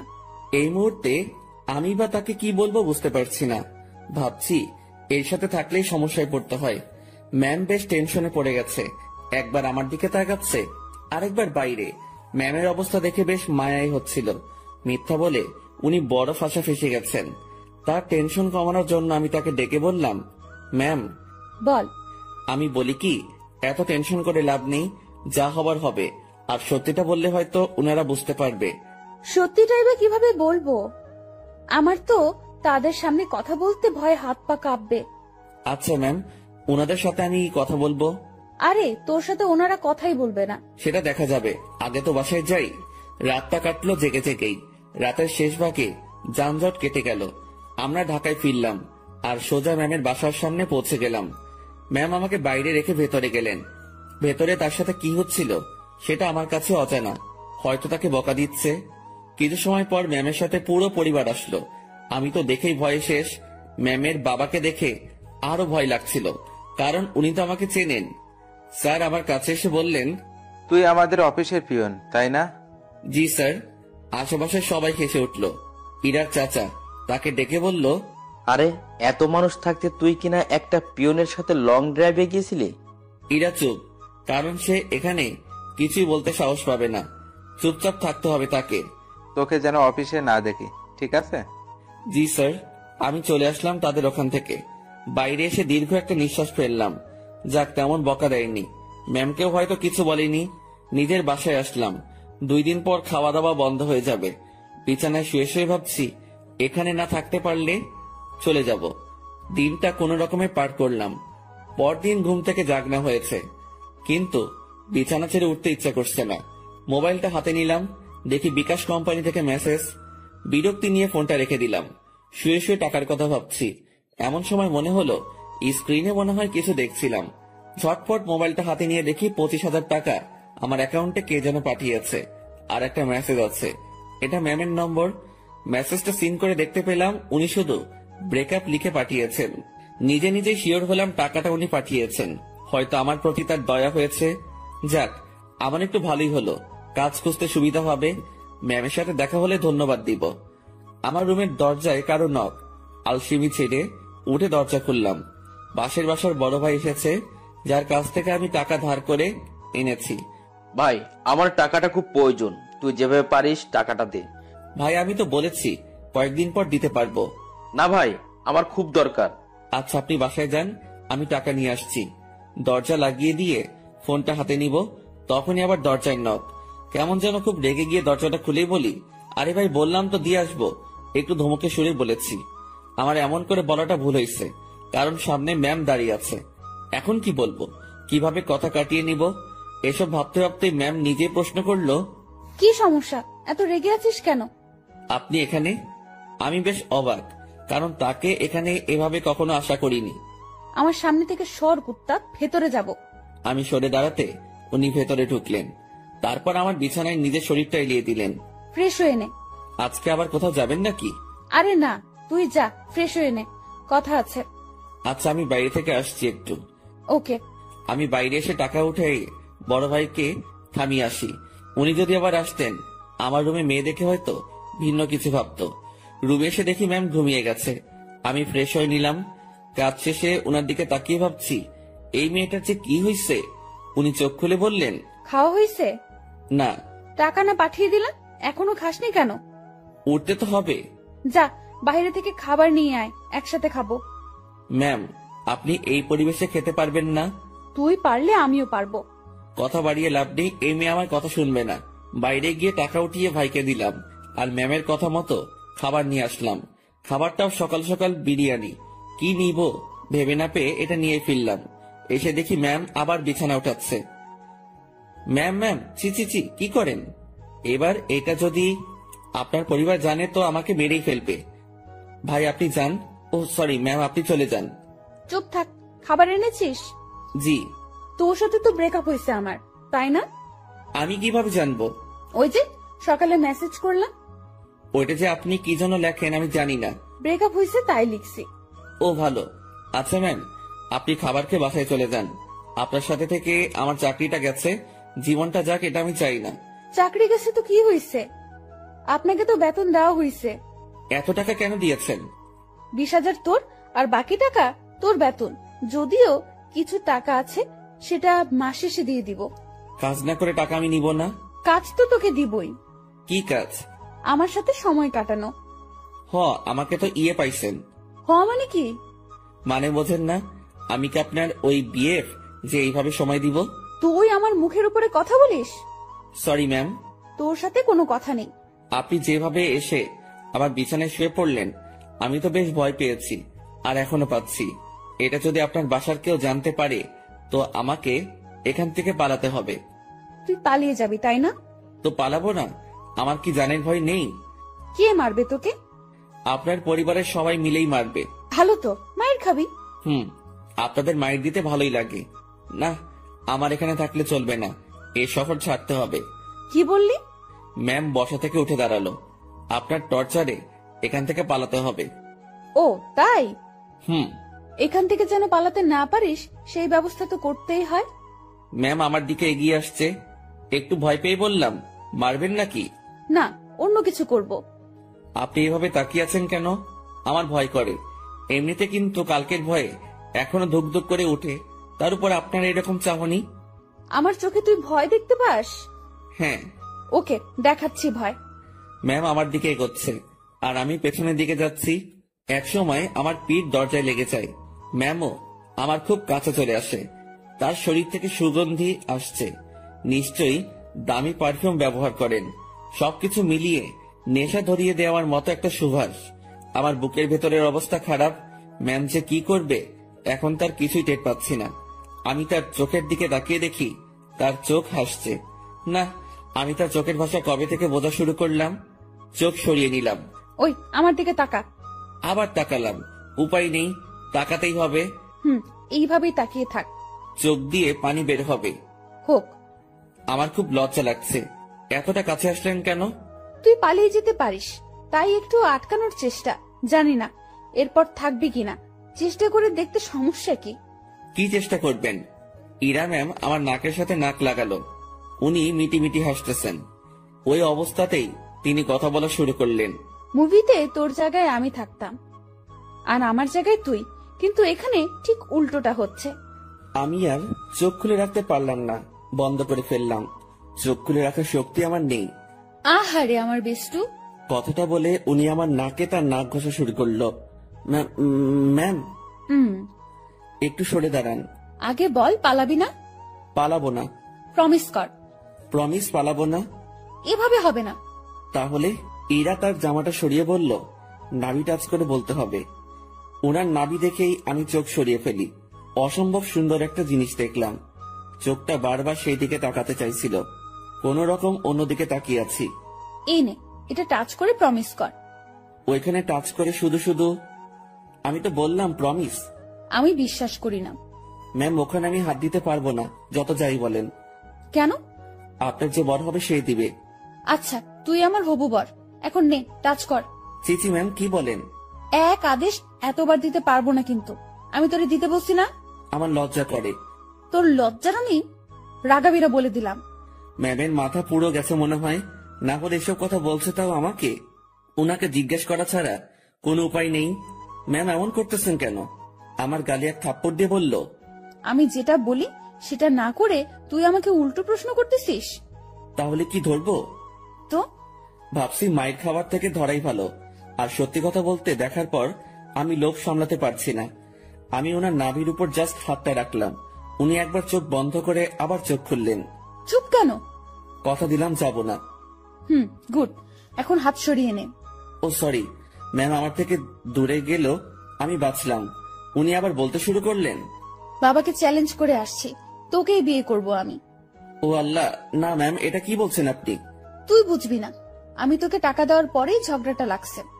আমাকে নিয়ে পরিবারের সাথে ঝগড়া করতে গেছেন কেন? ওরা আমার চরিত্র নিয়ে কথা উঠাইছে, তারপর আমাকে বলেছে তোর সাথে নাকি আমার প্রেম আছে। আচ্ছা মাথা ঠান্ডা করেন। হ্যাঁ, তোকে আমাদের বাসায় নিয়ে গেলে আমার মাথা ঠান্ডা হবে। ও আল্লাহ, এবার আমি শেষ। ম্যাম কি বলেন এগুলা? আমি কেন? ঝগড়ার সময় বলেছি আমি তোকে ভালোবাসি, তোকেই বিয়ে করব, আর তুই আমাদের বাসায় থাকবি। মানে আপনি আমার উপরে যাওয়ার টিকিট নিয়ে আসছেন তাই না? জানি না, ব্যাগপত্র গুছিয়ে নে আর আমার সাথে চল। এইমাত্র বললেন জাস্ট না পালালেই হবে, এখন আবার বলছেন আপনাদের বাসায় নিয়ে যাবেন। দেখে নিলাম তুই আমার উপর কতটা দুর্বল আর কতটা ভালোবাসিস। না, আপনি কি যে বলেন, আমি আপনাকে। সাধু, হইছে, অনেক হইছে। ড্যাব ড্যাব করে আমার দিকে তাকিয়ে থাকিস, আবার আমার নাভির দিকে তাকিয়েছিলি, আমি বুঝি না। ওনার যা কথার স্পিড আমি পেরে উঠছিলাম না। এখন ওনার বায়না আমাকে তাদের বাসায় নিয়ে যাবে। আর যাই হোক, নিজের জানটা অকালে চলে যাক সেটা আমি চাই না। আমি তো যাবনি, সেটাই মনে মনে ঠিক করলাম। এখন ম্যামকে বোঝাতে হবে, ম্যাম আমি যাব না। রুমে ছুরি নেই? কি করবেন? হাত কাটবো আমার। এই না, তোর সাথে কথা নেই, ব্রেকআপ, যা। তুই মানা করার কে? ছুরি কই সেটা বল। না না ম্যাম, যাব আমি। দ্রুত তোর কাপড় গুছিয়ে ব্যাগে ওঠা। ওকে ওকে, উঠাচ্ছি। না, তুই ভাঁজ করে দে, আমি উঠাচ্ছি। আমি কাপড়গুলো ভাঁজ করে দিচ্ছি আর ভাবছি এইরকম জেদ ধরা ভালোবাসার জন্য আমি তার সাথে চলে যাচ্ছি। এটা কি ঠিক হবে? আমি ইরাকে ভয় ভয় বললাম, ম্যাম একটা কথা। বল। দেখেন, এরকম জেদ ধরা ভালোবাসা নিয়ে আপনার সাথে যাচ্ছি, এর কি কোনো গ্যারান্টি আছে? নাকি সময় শেষ হলে, জেদ শেষ হলে তাড়িয়ে দিবেন? ইরা কেমন ঢং করে আমার দিকে তাকালো, মাথায় দুটো হাত রেখে বলল, আমাকে কি আগের দিনের গ্রামের মাতব্বর মনে হয় যে 4-5টা বিয়ে করব? বিয়ে একটাই, আর ভালোবাসা একটাই। আপনি কি আমাকে ভালোবাসেন? না। তো নিয়ে যাচ্ছেন কেন? একসাথে থাকতে থাকতে ভালোবাসাটা হয়ে যাবে। আচ্ছা চলেন। দাঁড়া, কিছু কথা বলে নেই। জি বলেন। আমাদের তো জয়েন্ট ফ্যামিলি, বাসায় প্রায় 50 জনের বেশি মেম্বার আছে। কেউ যদি বলে তুই কি কাজ করিস, কি বলবি তখন? এখন তো বেকার, কি আর বলবো, বেকারই বলতে হবে। না, তুই যে পিয়নের চাকরি করিস সেটা বলবি। চাকরিটা তো নেই। আছে। আপনি বললেই হলো নাকি? স্যার আমাকে মানা করে দিয়েছে। কোম্পানির 60% শেয়ার আমার। মালিক তাহলে কে? জি আপনি। আজ বাসায় আমার সাথে থেকে কাল সকালে দুজন একসাথে অফিসে যাব, ঠিক আছে? জি ম্যাম, ঠিক আছে। যানটা হাতে নিয়ে ওনার সাথে রওনা দিলাম। ম্যাম কখন কি করে বোঝা বড় দায়, তার মাথায় যে কি করে আল্লাহ জানে, আর উনিই জানেন। ওনার বাসার দিকে যতই অগ্রসর হচ্ছি ততই বুকের ধুকপুকুনিটা বাড়ছে। ম্যামের বাবাকে অফিসে দেখেই যে ভয় পেয়েছি, এখন তার সামনে থাকতে হবে, তাও আবার তার মেয়ের হবু জামাই হয়ে। ভাবতেই সারা শরীরে লোমগুলো দাঁড়িয়ে যাচ্ছে। ওনার বাসায় পৌঁছে গেলাম। গাড়ি যেখানে পার্ক করলো সেখানেই আরো অনেকগুলো গাড়ি। বাসাটা দেখে মনে হয় না এত লোক এখানে থাকে। এই, তুই আমার পিছু পিছু থাকবি, ওকে? জি ম্যাম, ওকে। বাসার ভেতরে ঢুকলাম। বসার ঘরে সবাই বসে আছে, কেউ কেউ আড্ডাতে মেতে আছে। আমাদেরকে দেখে সবার কাজ করা বন্ধ হয়ে গেল। আমি মাথা নিচের দিকে দিয়ে আছি, কারো দিকে তাকানোর সাহস নেই। এই ম্যামের জন্য আমি এই পরিস্থিতিতে পড়েছি। আমি ম্যামের কথা কেন শুনতেছি? আমি কি ওনাকে মনের অজান্তে ভালোবেসে ফেলেছি? না, ভাবনা ঢুকলে চলবে না, এখন অ্যাক্টিভ থাকতে হবে। ম্যাম যেটা বলবে সেটাই করতে হবে। ধীরে ধীরে বাসার সবাই চলে আসলো। উনার বাবা মা তো প্রথম থেকেই এখানে ছিলেন। এই যে আমি আমার বরকে এনেছি, আজ থেকে ও এখানেই থাকবে। কেউ যদি আমাকে বাসা থেকে বের করে দেওয়ার কথা ভাবো তো আমার সম্পত্তি বুঝিয়ে দিয়ে তারপর বের করে দিও। তুই আমার মেয়ে। দেখো, ওর জেদ খুব, তুমি কিছু বলো না, ও ঠিক হয়ে যাবে। আর এই ছেলে তোর আমি। আমার দিকে তাকিয়ে কথা বলছে। আমি তো ভয়ে শেষ। ইরা, মা, তুই ওকে নিয়ে উপরে যা। ম্যাম আমাকে নিয়ে তার রুমে আসলো। অমায়িক সব সাজগোজ, রুমটা এত সুন্দর যে যেদিকে তাকাচ্ছি অবাক হচ্ছি। আমি তো রুম দেখাতে ব্যস্ত। ম্যাম তখন আমাকে বললেন, তুই বিছানায় উঠে থাক, আমি আসছি। ম্যাম কই যান আপনি? নিচে। আমার ভয় করে কেউ এসে আমাকে মেরে ফেলবে। আরে পাগলা, কে মারবে?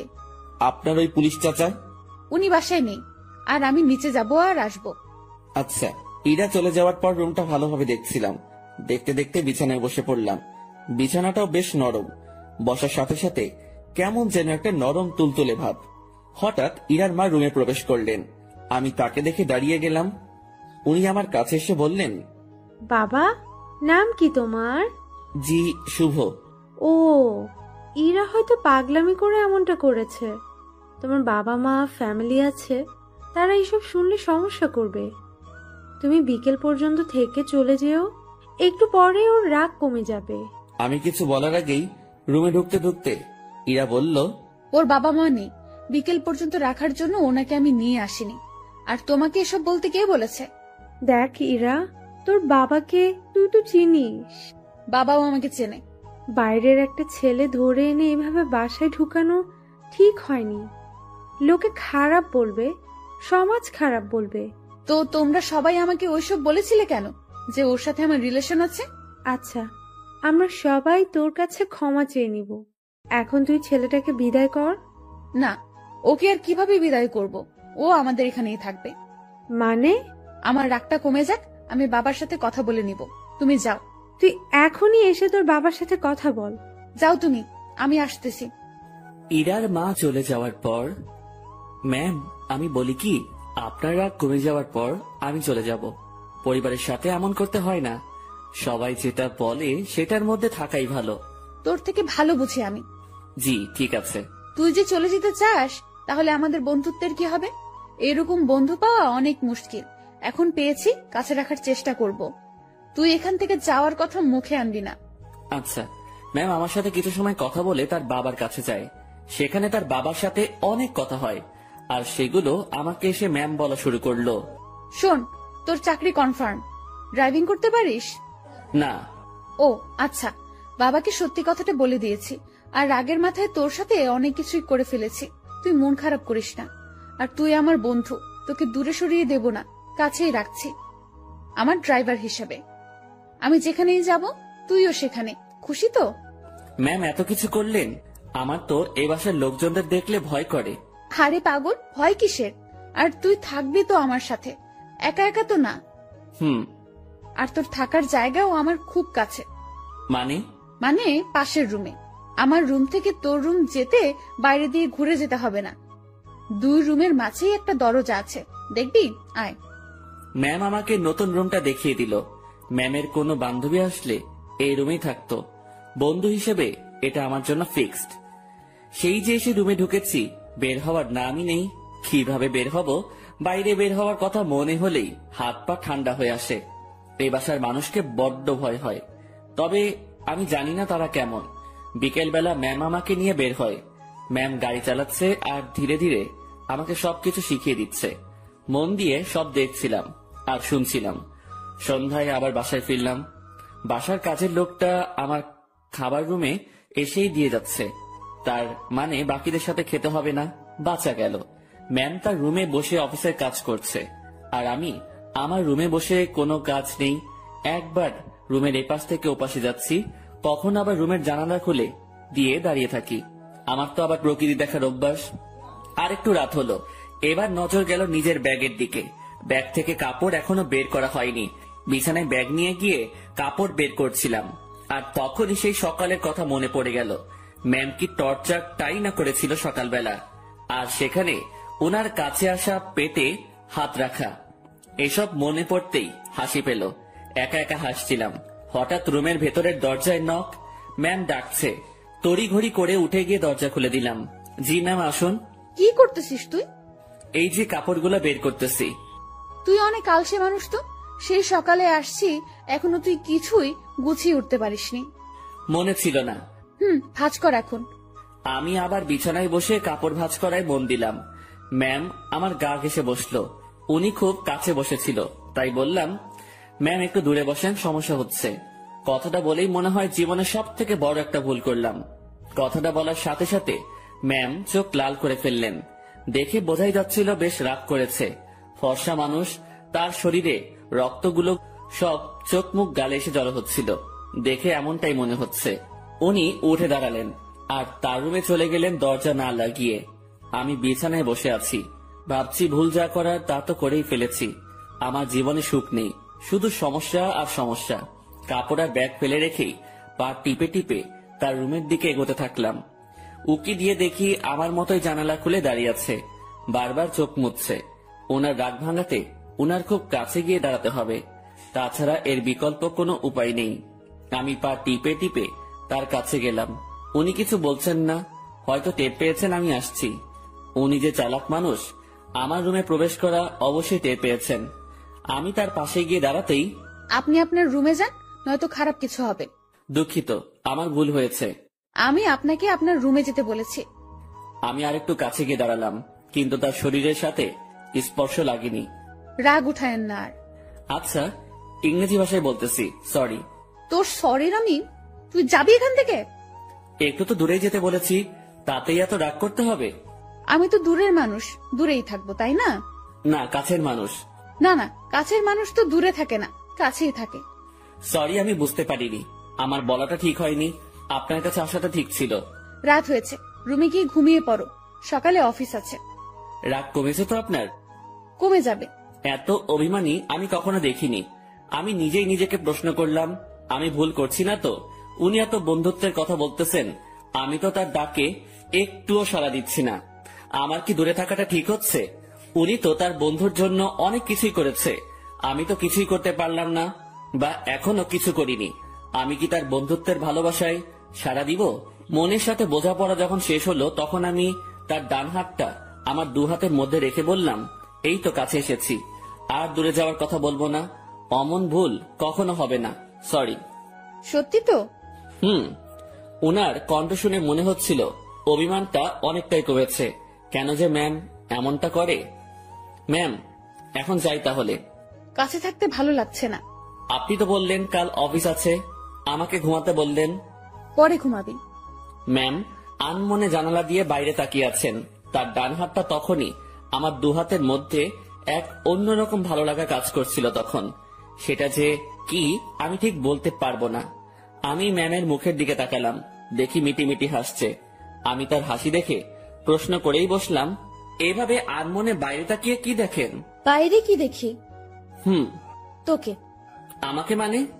আরে পাগলা, তুই আমার জীবনে এমন ভাবে আসলি, মানে আমি ভাবতেই পারিনি। তোর মতো একটা গাধা, তবে ভালো মানুষের সাথে বন্ধুত্ব হয়েছে। তবে আমার পোড়া কপাল। কেন? তুই আমাকে দেখে ভয় করিস, তেমন কথা বলতে চাস না। আমি যা বলি শুধু সেটাই করিস। আর কি করব? যাই হোক, সব ঠিক হয়ে যাবে। যা, এখন ঘুমিয়ে পড়। আচ্ছা, গুড নাইট। Good night. পরদিন সকালবেলা থেকে অফিস করা শুরু করলাম। ম্যামের সাথেই সবসময় থাকা, উনি যা বলে সেগুলো শোনা এবং করা, এগুলোতেই ব্যস্ত। দিনকে দিন যাচ্ছিল, আমার অবস্থা ততই ভালো হচ্ছিল। ম্যামের সাথে কথা বলতে এখন আর ভয় লাগে না। কোনো কিছু লাগলে সোজা সাপটা বলে দেই। এদিকে ড্রাইভিংটাও একটু একটু শিখেছি। তাদের বাসার দু একজনের সাথে কথাও হয়েছে। মোটামুটি সবকিছু স্বাভাবিকের দিকেই বলা যায়। কিন্তু এমনটা একটা দিন আসলো, সেদিন আমার স্বাভাবিক মন আর ঠিক থাকলো না। ম্যামের বাবা ম্যামের বিয়ের জন্য ছেলে দেখেছে। আজ অফিসে যাওয়া হয়নি আমাদের, কারণ ছেলে পক্ষ দেখতে আসবে। কিন্তু আমার কেমন জানি ভয় ভয় লাগছে। বারবার মনে হচ্ছে ওনার বিয়ে হওয়ার কি দরকার? এমন থাকলেও তো পারে। আমি যা ভাবছি সেটা তো ভুল, বিয়ে তো হবেই। আমি আমার রুমে বসে ছটফট করছিলাম। ম্যামের রুমে বারবার উকি দিচ্ছি। উনি বেশ স্বাভাবিকভাবেই আছেন। দেখে মনে হচ্ছে না উনি কোনো টেনশন বা ভয় আছেন। তাহলে আমি ভয় করছি কেন? আমি তাকে হারানোর ভয় করছি না তো? ছি ছি, তাকে হারানোর কি আছে? সে তো আর আমার না। ম্যাম আমাকে বলেছিল উনি আমাকে ভালোবাসেন, সেটা ছিল বন্ধুত্বের। আর আমি যেটা ভাবছি সেটা তো অন্য কিছু। না, নিজের মনের অজান্তেই তাকে ভালোবেসে ফেললাম। এসব কখন হলো? আমি তো এইরকম কিছু ভাবিনি তার সম্পর্কে। পরক্ষণে মনে হলো আমি তার চিন্তায় দিন পার করেছি। সেখান থেকেই এই অবস্থা। নিজের রুমে আর থাকতে পারলাম না। বিছানা থেকে উঠে ম্যামের রুমে চলে গেলাম। ম্যাম বসে বই পড়ছেন। আমাকে দেখে বললেন, কিছু বলবি? বল। আপনাকে দেখতে আসছে। তুই তো জানিস, নতুন করে প্রশ্ন করার কি আছে? যদি তারা আপনাকে পছন্দ করে, আপনি কি রাজি হবেন? ছেলে যদি ভালো হয়, পরিবার যদি ভালো হয়, তাহলে মানা করব কেন? তাই ঠিক। এটাই বলতে আসছিলি? না। সকাল সকাল তোতলানো শুরু করেছিস? কিছু হয়েছে? একটা কথা বলার ছিল। ম্যাম আমার দিকে তাকিয়ে বইটা বন্ধ করে পাশে রাখলো। তারপর আমাকে তার সামনাসামনি বসতে বলল। তোকে দেখে মনে হচ্ছে আমাকে কিছু বলতে চাচ্ছিস, কিন্তু ভয় করতেছিস। হ্যাঁ, ওই রকমই। ভয় নেই, বল। কিছু বলবেন না তো? আরে আমি তোর বন্ধু না, তোকে কি বলবো পাগল? ভয় নেই, বল।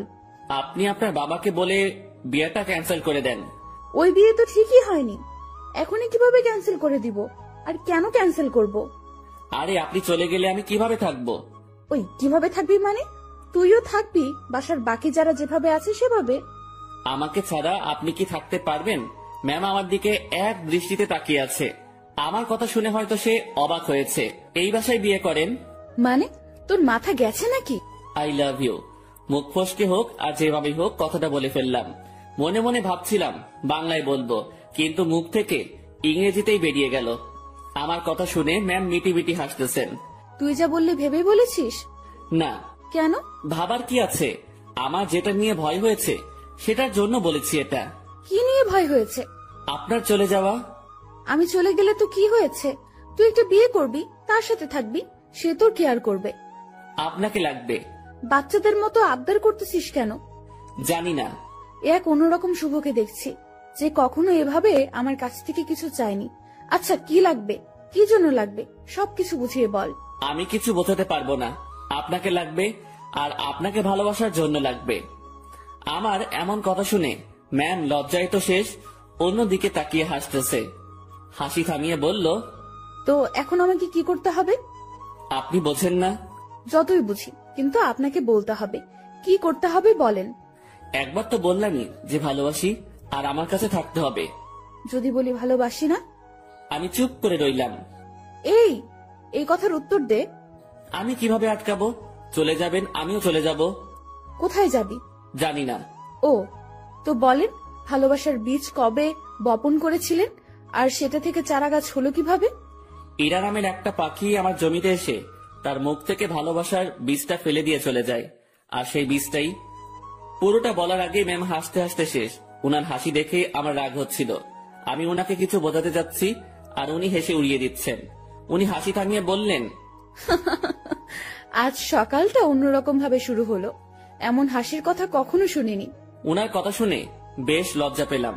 হয়তো মনের কথাটা বলা ঠিক হয়নি। আমি তার সামনে থেকে উঠলাম আর নিজের রুমে যাওয়ার জন্য পা বাড়ালাম। ম্যাম ডেকে বললেন, কই যাস? ঘুম পাচ্ছে, ঘুমাবো। ঘুম নাকি রাগ? না, ঘুম। রাগ না ম্যাম, ঘুমই পাচ্ছে। আমার জানা আছে, তুই এখানে এসে বস। কথা না শুনলে বকা দিবে। বাধ্য হয়ে আবার তার সামনাসামনি বসলাম। আমার আর তোর মাঝে সম্পর্কটা কিসের? বন্ধুত্বের। তো আমি কি বন্ধুর কথা শুনে হাসতেও পারবো না? পারবেন। আর হাসলেন তো? কথার মাঝে এমন রাগ সুর ভাসতেছে। না, রাগ করিনি। আচ্ছা ভেবে দেখ তো, তুই যে আমাকে ভালোবাসার কথা বললি, সেটা নিয়ে আমি কি কোনো উপহাস করেছি? তোর কথা শুনে হাসি পাচ্ছিল তাই একটু হাসলাম। আর আমাকে যেটা বললি সেটার উত্তর না নিয়ে কই যাস? হ্যাঁ, আমি ভুলে বলে ফেলেছি, সরি। লাত্তি খাবি কুত্তা। ভালোবাসি বল। আপনি হাসবেন তাই বলবো না। আমার ভালোবাসার দাম আছে। ওরে বাবা, একটু হাসছি তাই কত রাগ। তো শুনি, আপনার ভালোবাসার দাম কত? সেটা আপনার না জানলেও হবে। আপনি বই পড়েন। আমি গেলাম। আমি চলে যাচ্ছিলাম, উনি আমার হাত ধরে ফেললেন। কেমন কান্না কান্না কণ্ঠে বললেন, ওই পাগল, আমি তোমার ভালোবাসা নিয়ে উপহাস করিনি তো। আপনি যে হাসলেন। না পাগল। ইরা আমাকে জড়িয়ে ধরে কান্না শুরু করলো, আর অভিমানী কণ্ঠে বলল, প্রত্যেকটা গল্পে আমি তোমাকে প্রপোজ করি, তুমি কি করো? তুমি চুপ থাকো, তোমার জন্য ওয়েট করতে হয় আমার। এই গল্পেও তুমি অনেকটা লেট করেছ। আমার কি অপেক্ষা করে থাকতে কষ্ট হয় না? তুমি আমার জন্য কিছুই করো না, আর করতেও হবে না। শুধু ভালোবাসলেই চলবে। আর হ্যাঁ, রাগ দেখাও কেন আমাকে? রাগ শুধু তোমারই আছে, আমার নেই। আর কখনো যদি তোমার কথায় রাগের সুর পাই, তো তখনই ব্রেকআপ। উনি যা বললেন তাতে মুখের কথা কেড়ে নেওয়ার মতো। আচ্ছা, আমি বাবাকে তোর কথা একবার সিরিয়াসলি বলবো। না। কেন? উনি যদি মানা করে, আর আপনাকে যদি সরিয়ে বা আমাকে যদি। বন্ধুত্বের উপর বিশ্বাস রাখ। ইরা আমাকে ছেড়ে দিল, সেও বেশ চিন্তিত, সাথে আমিও। আমি ওই পরিস্থিতির সময় শুধু তার কথাই ভাবছিলাম, অন্য কোনো কিছুই মাথায় আসছিল না। দুপুরে ইরাকে দেখতে আসলো, দেখে চলে গেল। হয়তো তারা পছন্দ করেছে। পছন্দ না করে উপায় নেই। রুমে বসে হতাশ হওয়া ছাড়া আমার কোনো উপায় ছিল না। ইরা সেই যে বেরিয়ে গেছে, আর রুমে আসার নাম নেই। আমিও বাইরে যাওয়ার সাহস পাচ্ছি না। দুপুরে শুধু বাড়ির কাজের মেয়েটা খাবার দিয়ে চলে যায়। আমার এমন অবস্থা মনে হচ্ছে কোনো কারাগারে আছি। বাইরে বেরোনোর কোনো পথ নেই। সন্ধ্যায় ইরা রুমে আসলো। উনি আসতে না আসতেই আমিও তার রুমে গেলাম। আর গিয়ে যা শুনলাম সেটা আমি কখনোই ভাবিনি। উনি বলতে শুরু করলেন, বাবার ছোটবেলার বন্ধুর সাথে আমার বিয়ে ঠিক করেছে। ওনারা আমাকে দেখে পছন্দ করেছে। আজ ওনাদের যে হাসি মুখ দেখলাম সেটা আমি ভাঙতে পারবো না। কথাটা শুনে বুকের ভেতরটা কেমন যেন আটকে গেল। মনে হলো বুকে পাথরের ভর করছে। শুনেছি বুক ভার হলে চোখে পানি চলে আসে। আমি কোন রকম চোখের পানি সামলিয়ে বললাম, সমস্যা নেই, আপনি যেটা করেন। তুই আমার উপর রাগ করলি তাই না? আরে না, আপনার সিদ্ধান্তে আমি খুব খুশি। পরিবারের কথা চিন্তা করে সব করতে হয়। তোমার কথায় কান্নার আওয়াজ পাচ্ছি। আরে না, কি যে বলেন, কান্না করব কেন? আমি রাজি হওয়াতে আমার বাবা যে খুশি হয়েছে সেটা আমি তার চোখ মুখ দেখেই বুঝেছি। আচ্ছা আপনি করেন, আপনি রেস্ট নেন, আমি আমার রুমে যাই। ইরা কিছু বলল না, চুপ করে বসে থাকলো। হয়তো আমার কথাও সে ভাবছে। আমি রুমে এসে আর কি করব? ছেলেদের তো আওয়াজ করে কান্না করতে নেই, লোকে খারাপ বলবে। রুমের মধ্যে কিছুক্ষণ থাকলাম, ভালো লাগলো না। বাসার ছাদের দিকে রওনা দিলাম। আমি কখনো যাইনি এই বাসার ছাদে, এই প্রথম যাচ্ছি। ছাদে পৌঁছে এক করে চুপটি করে দাঁড়িয়ে আছি। ভাবছি ম্যামের কাছ থেকে বিদায় নিয়ে চলে যাব, কারণ এ কষ্ট সহ্য করার মতো না, আমি সহ্য করতে পারছি না। হঠাৎ ছাদে কারো উপস্থিতি টের পেলাম। একটা লোক আমার দিকে এগিয়ে আসছে। কাছে আসতেই তার ফেস দেখে বুঝলাম এটা ইরার কাকা। এই শীতে এত রাতে ছাদে কি করিস? না মানে এমনি বাতাস খেতে আসছিলাম একটু। কি এই শীতে বাতাস? রুমে বসে ভালো লাগছিল না, তাই আর কি। বেশ চালাক তুই। ভাবছি কি চালাকি করলাম। আমার কথা সোজা উত্তর দিবি। জি স্যার। ইরাকে ভালোবাসিস? কি বলবো বা কি বলা উচিত? সত্যিটা কি বলবো? আবার আমার কোনো বিপদ আসবে না তো? সত্যিটাই বলবো, যা হবার হবে। ভালোবাসি। এই জন্যই তোকে চালাক বলছি। তো কতদিন হলো তোদের রিলেশনের? কয়েক ঘন্টা। মানে? আজ সকালে উনাকে ভালোবাসার কথা বলেছি। তো সে কি বলছে? প্রথমে হ্যাঁ বলেছিল, তারপর? ছেলেপক্ষ দেখে যাওয়ার পর আমাকে মানা করে দেয়। কেন? উনি এই বিয়েতে রাজি হওয়ায় আপনারা বাসার সবাই খুশি হয়েছেন অনেক। আপনাদের হাসি মুখ দেখে এসে উনি আমাকে মানা করে। বাহ, তুই তো বেশ সাহস নিয়ে আমার সাথে কথা বলছিস। ভয় করছে না তোর? আপনি তো সত্যিটা বলতে বললেন। তো তুই এখন কি করবি? চলে যেতে হবে এখান থেকে। রাতেই? না, সকালে ওনার দেখা করে চলে যাব। বাহ, তো দেবদাস হয়ে কোথায় ঘুরে বেড়াবি? আমি চুপ হয়ে গেলাম। উনি মজা নিচ্ছেন বোঝাই যাচ্ছিল। চুপ হয়ে গেলি কেন বল? জি স্যার, কিছু না, আমি আসলে ভুল করেছি, মাফ করে দিন। আমি কাল সকালে চলে যাব। যা রুমে যা। জি। এই শোন। বলেন। স্মোক করিস? জি না। বাসা কোথায় তোর? রাজশাহী। সমস্যা? জি স্যার, বুঝলাম না। কিছু না, সকাল সকাল চলে যাস। নেক্সট টাইম আমার সামনে পড়লে সমস্যা হবে তোর। আমার সামনে যেন না দেখি। জি স্যার, আর দেখবেন না আমাকে। রুমে আসলাম, তার সাথে কথা বলতে ভয় তো করছিলই না, মনে হচ্ছিল আরো কিছু সময় কথা বলি। তারপর ভাবলাম আমার সাথে তার যে কথাটা হয়েছে এটা ম্যামকে জানানো দরকার। চলে গেলাম তার কাছে, যেসব কথা হয়েছে সব বলে আবার নিজের রুমে আসলাম। কিছু সময় পর মনে হলো আসল কথাটা মানে আমি যে কাল চলে যাব এটা বলাই হয়নি। আবার ঢুকলাম তার রুমে, আর ঢুকতেই চোখ কোনো কিছুতে আটকে গেল। উনি ড্রেস চেঞ্জ করছিলেন, যা দেখার আমার চোখ দেখে ফেলেছে, আমার কোনো দোষ নেই। আমি নিজেই অন্যদিকে ঘুরে রুমে চলে আসবো, তখনই উনি বললেন, এই দাঁড়া। ম্যাম আমি কিছু দেখিনি। কিছু দেখা না দেখার কথা আমি বলিনি। কি বলতে আসছিলি সেটা বল। আমি কাল সকালে চলে যাচ্ছি। আরে অন্যদিকে ঘুরে আছিস কেন? আমার শরীরে পোশাক আছে, এখন এইদিকে তাকা। ঘুরে তার দিকে তাকালাম, এখন সব ঠিকঠাক আছে। কি যেন বলতেছিলি? এত জায়গা থাকতে রুমে ড্রেস চেঞ্জ করতে হবে কেন? এইটা বলতে আসছিলি? না। তুই বলবি নাকি মায়ের শুরু করব? বলছি আমি কাল সকালে চলে যাচ্ছি। কোথায়? আমার গ্রামের বাড়ি। কেন? আমি এখানে থাকতে পারছি না, দম বন্ধ হয়ে আসছে। এতদিন তো দম বন্ধ হয়নি, আজ হচ্ছে কেন? দেখেন, ভালোবাসার মানুষটি চোখের সামনে থেকে এভাবে হারিয়ে যাবে, আমি এটা দেখতে পারবো না। তুই যদি যাস ব্রেকআপ করে তারপর চলে যাবি। ঠিক আছে, ব্রেকআপ। যা বলার বলে এসে কম্বল মুড়ি দিয়ে শুয়ে পড়লাম। ওনার কথা ভাবতে ভাবতে চোখের পাতাটা বন্ধ হয়ে গেল। রাত তখন কত হয়েছে আমি জানি না। আমার কম্বলের নিচে কাউকে অনুভব করলাম, কেউ একজন এখানে এসে শুয়ে আছে। নিজের ঘুম ভাঙাতে চোখ খুললাম, কম্বলটা মাথার উপর থেকে সরিয়ে দেখি ইরা আমার পাশে শুয়ে আছে। আমি উঠে বসাতে ফেলফেল করে আমার দিকে তাকিয়ে আছে। উনাকে দেখে অবাক হয়ে যাই আমি। কয়েকদিন পরে যার বিয়ে, সে আমার রুমে আমার সাথে একই বিছানায় এসে শুয়ে আছে। এর মতলবটা কি? যেমন ছিলি তেমন করে শুয়ে থাক। আপনি এখানে কি করেন? দেখছিস না শুয়ে আছি? আপনার রুমে যান। এখানে কি? এটাও আমার রুম। এভাবে এত কাছে আসা ঠিক না। কোনটা ঠিক তোকে বলতে বলছি আমি? যেমনটা ঘুমিয়েছিলি তেমনটাই ঘুমিয়ে থাক। শোনেন, আপনি আমাকে কিছু বলতে দিল না। উনি উঠে আমার মুখ চেপে ধরলো, তারপর শুয়ে দিয়ে উনি আমার পেটের উপর বসে কম্বলটা আমার মাথার পেছনে গুজে দিল। তারপর তার ফোনের লাইট অন করে সাইডে রাখলো। ম্যাম তার পা দুটো ভাঁজ করে ভালোভাবে আমার পেটের উপর বসলো, তারপর তার হাত দুটো গালে রাখলো। বাইরে থেকে এই অবস্থা দেখে মনে হবে একটা ত্রিভুজের মতো, ভেতরে আলো থাকায় ছোট্ট একটা 3 কোণা ঘরের মতোই লাগছিল। তারপর তোর সাহস কি করে হয় আমার সাথে ব্রেকআপ করার? আমি চুপ। শুভ, উত্তর দে, না হলে তোর খবর আছে। আপনার যাতে ভালো হয় সেই জন্যই করেছি। তুই ব্রেকআপ করার কে? করলে আমি করব। আমি করতে পারি না। তুই কেন করবি? ভালো তো আমি বাসি, ব্রেকআপ আমি করব। আর আমি কি ভালোবাসি না? আমার থেকে কম, সো তোর ব্রেকআপের কোনো দাম নাই। আচ্ছা, আপনি পেটের উপর থেকে নামেন, ব্যথা করতেছে। করলে করুক, আমি কি করব? আপনি যা করছেন সেটা ঠিক না। কি করতেছি আমি? এই যে এইভাবে বসে আছেন, আবার তোকে জ্ঞান দিতে বলেছি আমি? জি না। এরপর ইরা তার হাত দিয়ে আমার ঠোঁট স্পর্শ করা শুরু করলো, নাকে চোখে হাত বুলিয়ে দিল। আমি যে বসে আছি তাতে কি তোর বেশি কষ্ট হচ্ছে? না, কিন্তু এইরকম ভাবে হাত দিচ্ছেন, এটা ভালো লাগছে না। I love you. নতুন বরকে বইলেন, কথাটা বলার সাথে সাথে গালে চর বসিয়ে দিল। আই লাভ ইউ টু বল, নয়তো আরো মারবো। টুট টুট টুট। কিসের টু টু? পুরোটা বল। ভালোবাসি আমিও। ওয়াও, খুব বলেছেন। চলো এখন রোম্যান্স করি।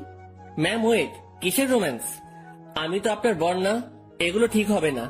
আপনি আপনার রুমে যান। আহারে, আমি তো রোম্যান্স করবই, সে বিয়ে হোক আর না হোক। ম্যাম, কি? ছেড়ে দেন না। ওলে, খুব ভয় লাগছে তোমার? ইরা বসা থেকে এবার আমার পুরো শরীরের উপর শুয়ে পড়ল। ভয়ে বুকের মধ্যে দুরুম দারুম শব্দ হচ্ছে।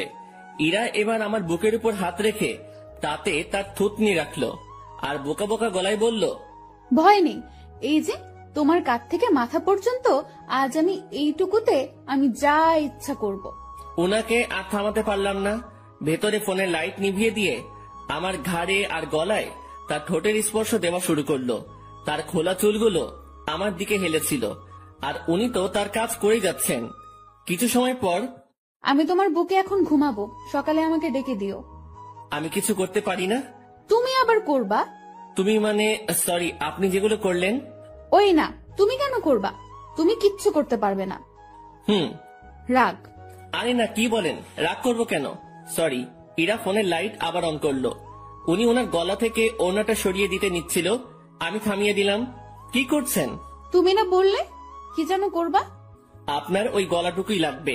হ্যাঁ, এই আমাকে কিছু করতে দিল না, আর এখন উনি বায়না ধরে বসে আছেন। লোভ তো আপনি ধরিয়েছেন। এই, আমার দোষ দিবা না একদম। লোভ সামলাতে পারো না তুমি? এই যে গলাটুকুই শুধু, এর নিচে আসলে মায়ের ওকে। আচ্ছা। কি মানুষ রে বাবা, নাও করে না। আমি উঠে বসে ওনার গলায় আমার ঠোঁটের স্পর্শ দিতে লাগলাম। ইরার মতো আমি বেশি সময় নিলাম না। একটু পরে বললাম, রুমে গিয়ে ঘুমিয়ে পড়ো। এটা আমার রুম। এখানেই থাকবে? হ্যাঁ। দুজন একে অপরের দিকে তাকিয়ে আছি। তাকিয়ে থাকতে থাকতে দুজনই কান্না করে দেই। ইরা আমাকে বলল, এই তুমি কান্না করতেছো কেন? এভাবে কখনো তো পাবো না। ধুর, পাগলকে বলে পাবে না। তুমি তো চলেই যাবে। আমি থাকার চেষ্টা করব। আর তুমি কান্না করতেছো কেন? বলা যাবে না। বলো না। পাগলটাকে অনেক ভালোবেসে ফেলেছি। ইরার আমার কপালের সাথে তার কপাল ঠেকালো। ওর চোখের পানি আমার মুখের উপর পড়ছে। অনেক কান্না হয়েছে। থামো। এখানে থাকবো, না করো না প্লিজ। আচ্ছা থাকো। তোমার বুকের উপর ঘুমাবো। রাগ করবে না তো? না। ইরা আমার গালের সাথে গাল লাগিয়ে শুয়ে পড়লো। দুজন ভোরে উঠবো, উঠে হাঁটতে বের হব। তোমার কাকা আমাকে চলে যেতে বলেছে সকালে। ওনার সাথেই বের হব। কি? তোমাকে কিছু ভাবতে হবে না। উনি আমাকে দেখলে গুলি করবে। আমি যদি বলি জামাই বলে ডাকবে। মানে? তুমি যে বললা ওনার সাথে কথা বলছো। উনি আবার আমাকে কল করেছিল, আমি সব সত্যিই বলেছি। তারপর উনি কি বললো জানো? কি বললো? আমাদের বিয়ের দায়িত্ব উনি নিয়েছেন, সব উনি সামলাবেন। উনি তোমাকে অনেক পছন্দ করেছেন। কি জন্য? সেটা আমি কিভাবে বলবো? সত্যি কথা বলেছো, তাই মনে হয় ভালো লেগেছে তার। ও, আর কোনো কথা না, এবার শুধু ঘুম হবে, ঘুম ঘুম আর ঘুম হবে। চোখ বন্ধ করো পাগল। দুজনেই ঘুমিয়ে গেলাম। পরদিন ভোরে ইরা আমাকে ডেকে তুললো। তারপর হাঁটতে বের হলাম। পথে সত্যি সত্যি ইরার কাকার সাথে দেখা হলো। উনি আমাদেরকে দেখে মুচকি হাসলেন, কিন্তু কিছু বললেন না। এই চলো জগিং করি, ভুঁড়ি হতে দেওয়া যাবে না। ভুঁড়িওয়ালা বর আমার পছন্দ না। ওনার কথা শুনে মুচকি হাসা ছাড়া উপায় নেই। সকালে সব কাজ শেষে অফিসে আসলাম দুজন। অফিসের কেউ এ ব্যাপারে কিছু জানে না, তাই কোনো সমালোচনাও হয়নি। এসব বিষয় জানলে কেউ না কেউ আমাকে জিজ্ঞাসা করতই। দুপুরের পর এক শার্ট প্যান্ট কোট পরা ভদ্রলোক ইরা রুমে ঢুকলো। লোকটিকে দেখে কেমন যেন সন্দেহ হচ্ছিল আমার। কিছু সময় পর ইরা আমাকে ডাকলো। যাক, সন্দেহ এবার দূর হবে। রুমে ঢুকে দেখি ম্যাম বেশ রাগান্বিত। জি ম্যাম, বলেন। এই যে, এটাই আমার পাগল, দেখে নিন। আমি মনে মনে ভাবছি, হ্যাঁ, ম্যামের লাজ লজ্জা কিচ্ছু নেই, এইভাবে কেউ পরিচয় করিয়ে দেয়। তো কিছু বলবেন আর? এরকম একটা ছেলেকে আপনার পছন্দ? ওর কিছু আছে? দেখতে তো কেমন জানি লাগে। ওই আমার পাগলের মধ্যে কি আছে না আছে আমি জানি, আপনাকে বুঝতে হবে না। আপনি আসতে পারেন। ভেবে দেখেন, এর সাথে থাকলে আপনার জীবন নষ্ট হতে পারে। এই শালা, ভাষা খারাপ করবি না। জীবন নষ্ট হবে মানে? ম্যাম তো তাকে মারার জন্য উঠেছে। এতক্ষণে বুঝলাম এই লোকটাই ম্যামকে দেখতে আসছিল। ম্যাম যেভাবে মারার জন্য দাঁড়িয়েছে, লোকটি ভয়ে চেয়ার উল্টে পড়ে যায়। ম্যামকে থামিয়ে আমি উনাকে টেনে তুললাম। দেখছিস আমার পাগলের মধ্যে কি আছে? সে চলে গেল। ম্যাম, এইভাবে কেউ ভয় দেখায়? আরে ভাই বলিস না, মাথাটাই খারাপ করে দিছে। আমি কত বুঝালাম, বুঝলোই না। আমি বাইরে চলে আসছি। ম্যাম তখন পেছন থেকে ডাকলো। ওই আমার পাগল। জি ম্যাম, বলেন। উনি মুচকি হেসে বললেন, কিছু ফাইল কপি করতে হবে, একটু সাহায্য করবেন? আমি করে দিচ্ছি। আরে আমার রুমের মেশিনে কালি নেই, তুমি ম্যানেজারের রুম থেকে বের করে নিয়ে আসো। আচ্ছা। ইরা ফাইলগুলো আমার হাতে দিল। উনিও ফাইলটা ধরে আছেন, আমিও এক পাশে ধরে আছি। উনি ছাড়ছেন না। রাগ করলে নাকি আবার? ছি, না ম্যাম, রাগ করবো কেন? এই যে কাজ করাচ্ছি। এটা তো আমারই কাজ। তোমাকে দিয়ে কাজ করাতে ইচ্ছে করে না গো। আমার কাজ করতে ইচ্ছে করে। স্যার যান, এখন এগুলো কপি করে নিয়ে আসেন। আর হ্যাঁ, আজ বাসায় ফিরতে রাত হবে, সন্ধ্যায় বাইরে গিয়ে খেয়ে এসে আবার কাজ শুরু করব, ঠিক আছে? আচ্ছা ঠিক আছে। সন্ধ্যায় দুজন বাইরে গিয়ে খেয়ে আসি, তারপর আবার কাজ শুরু। বিকেল থেকেই আমি ম্যামের রুমে বসে ওনার কাজ দেখছি মনোযোগ দিয়ে। মাঝে মাঝে কথা হচ্ছে। কাজ শেষের দিকে ম্যাম তখন বলল, আজ কি করব জানো? কি করবেন? এই যে তুমি করে বলো। কি করবা? এক জগ চা বানিয়ে দুজন রাত 10টার পর ছাদে যাব। কেন? গল্প করব। এই ঠান্ডায় ছাদে? রুমেই তো ভালো। আরে না, ছাদে আগুনের ব্যবস্থা করব। তুমি আমি পাশাপাশি বসে চা পান করব আর গল্প করব। আর স্যার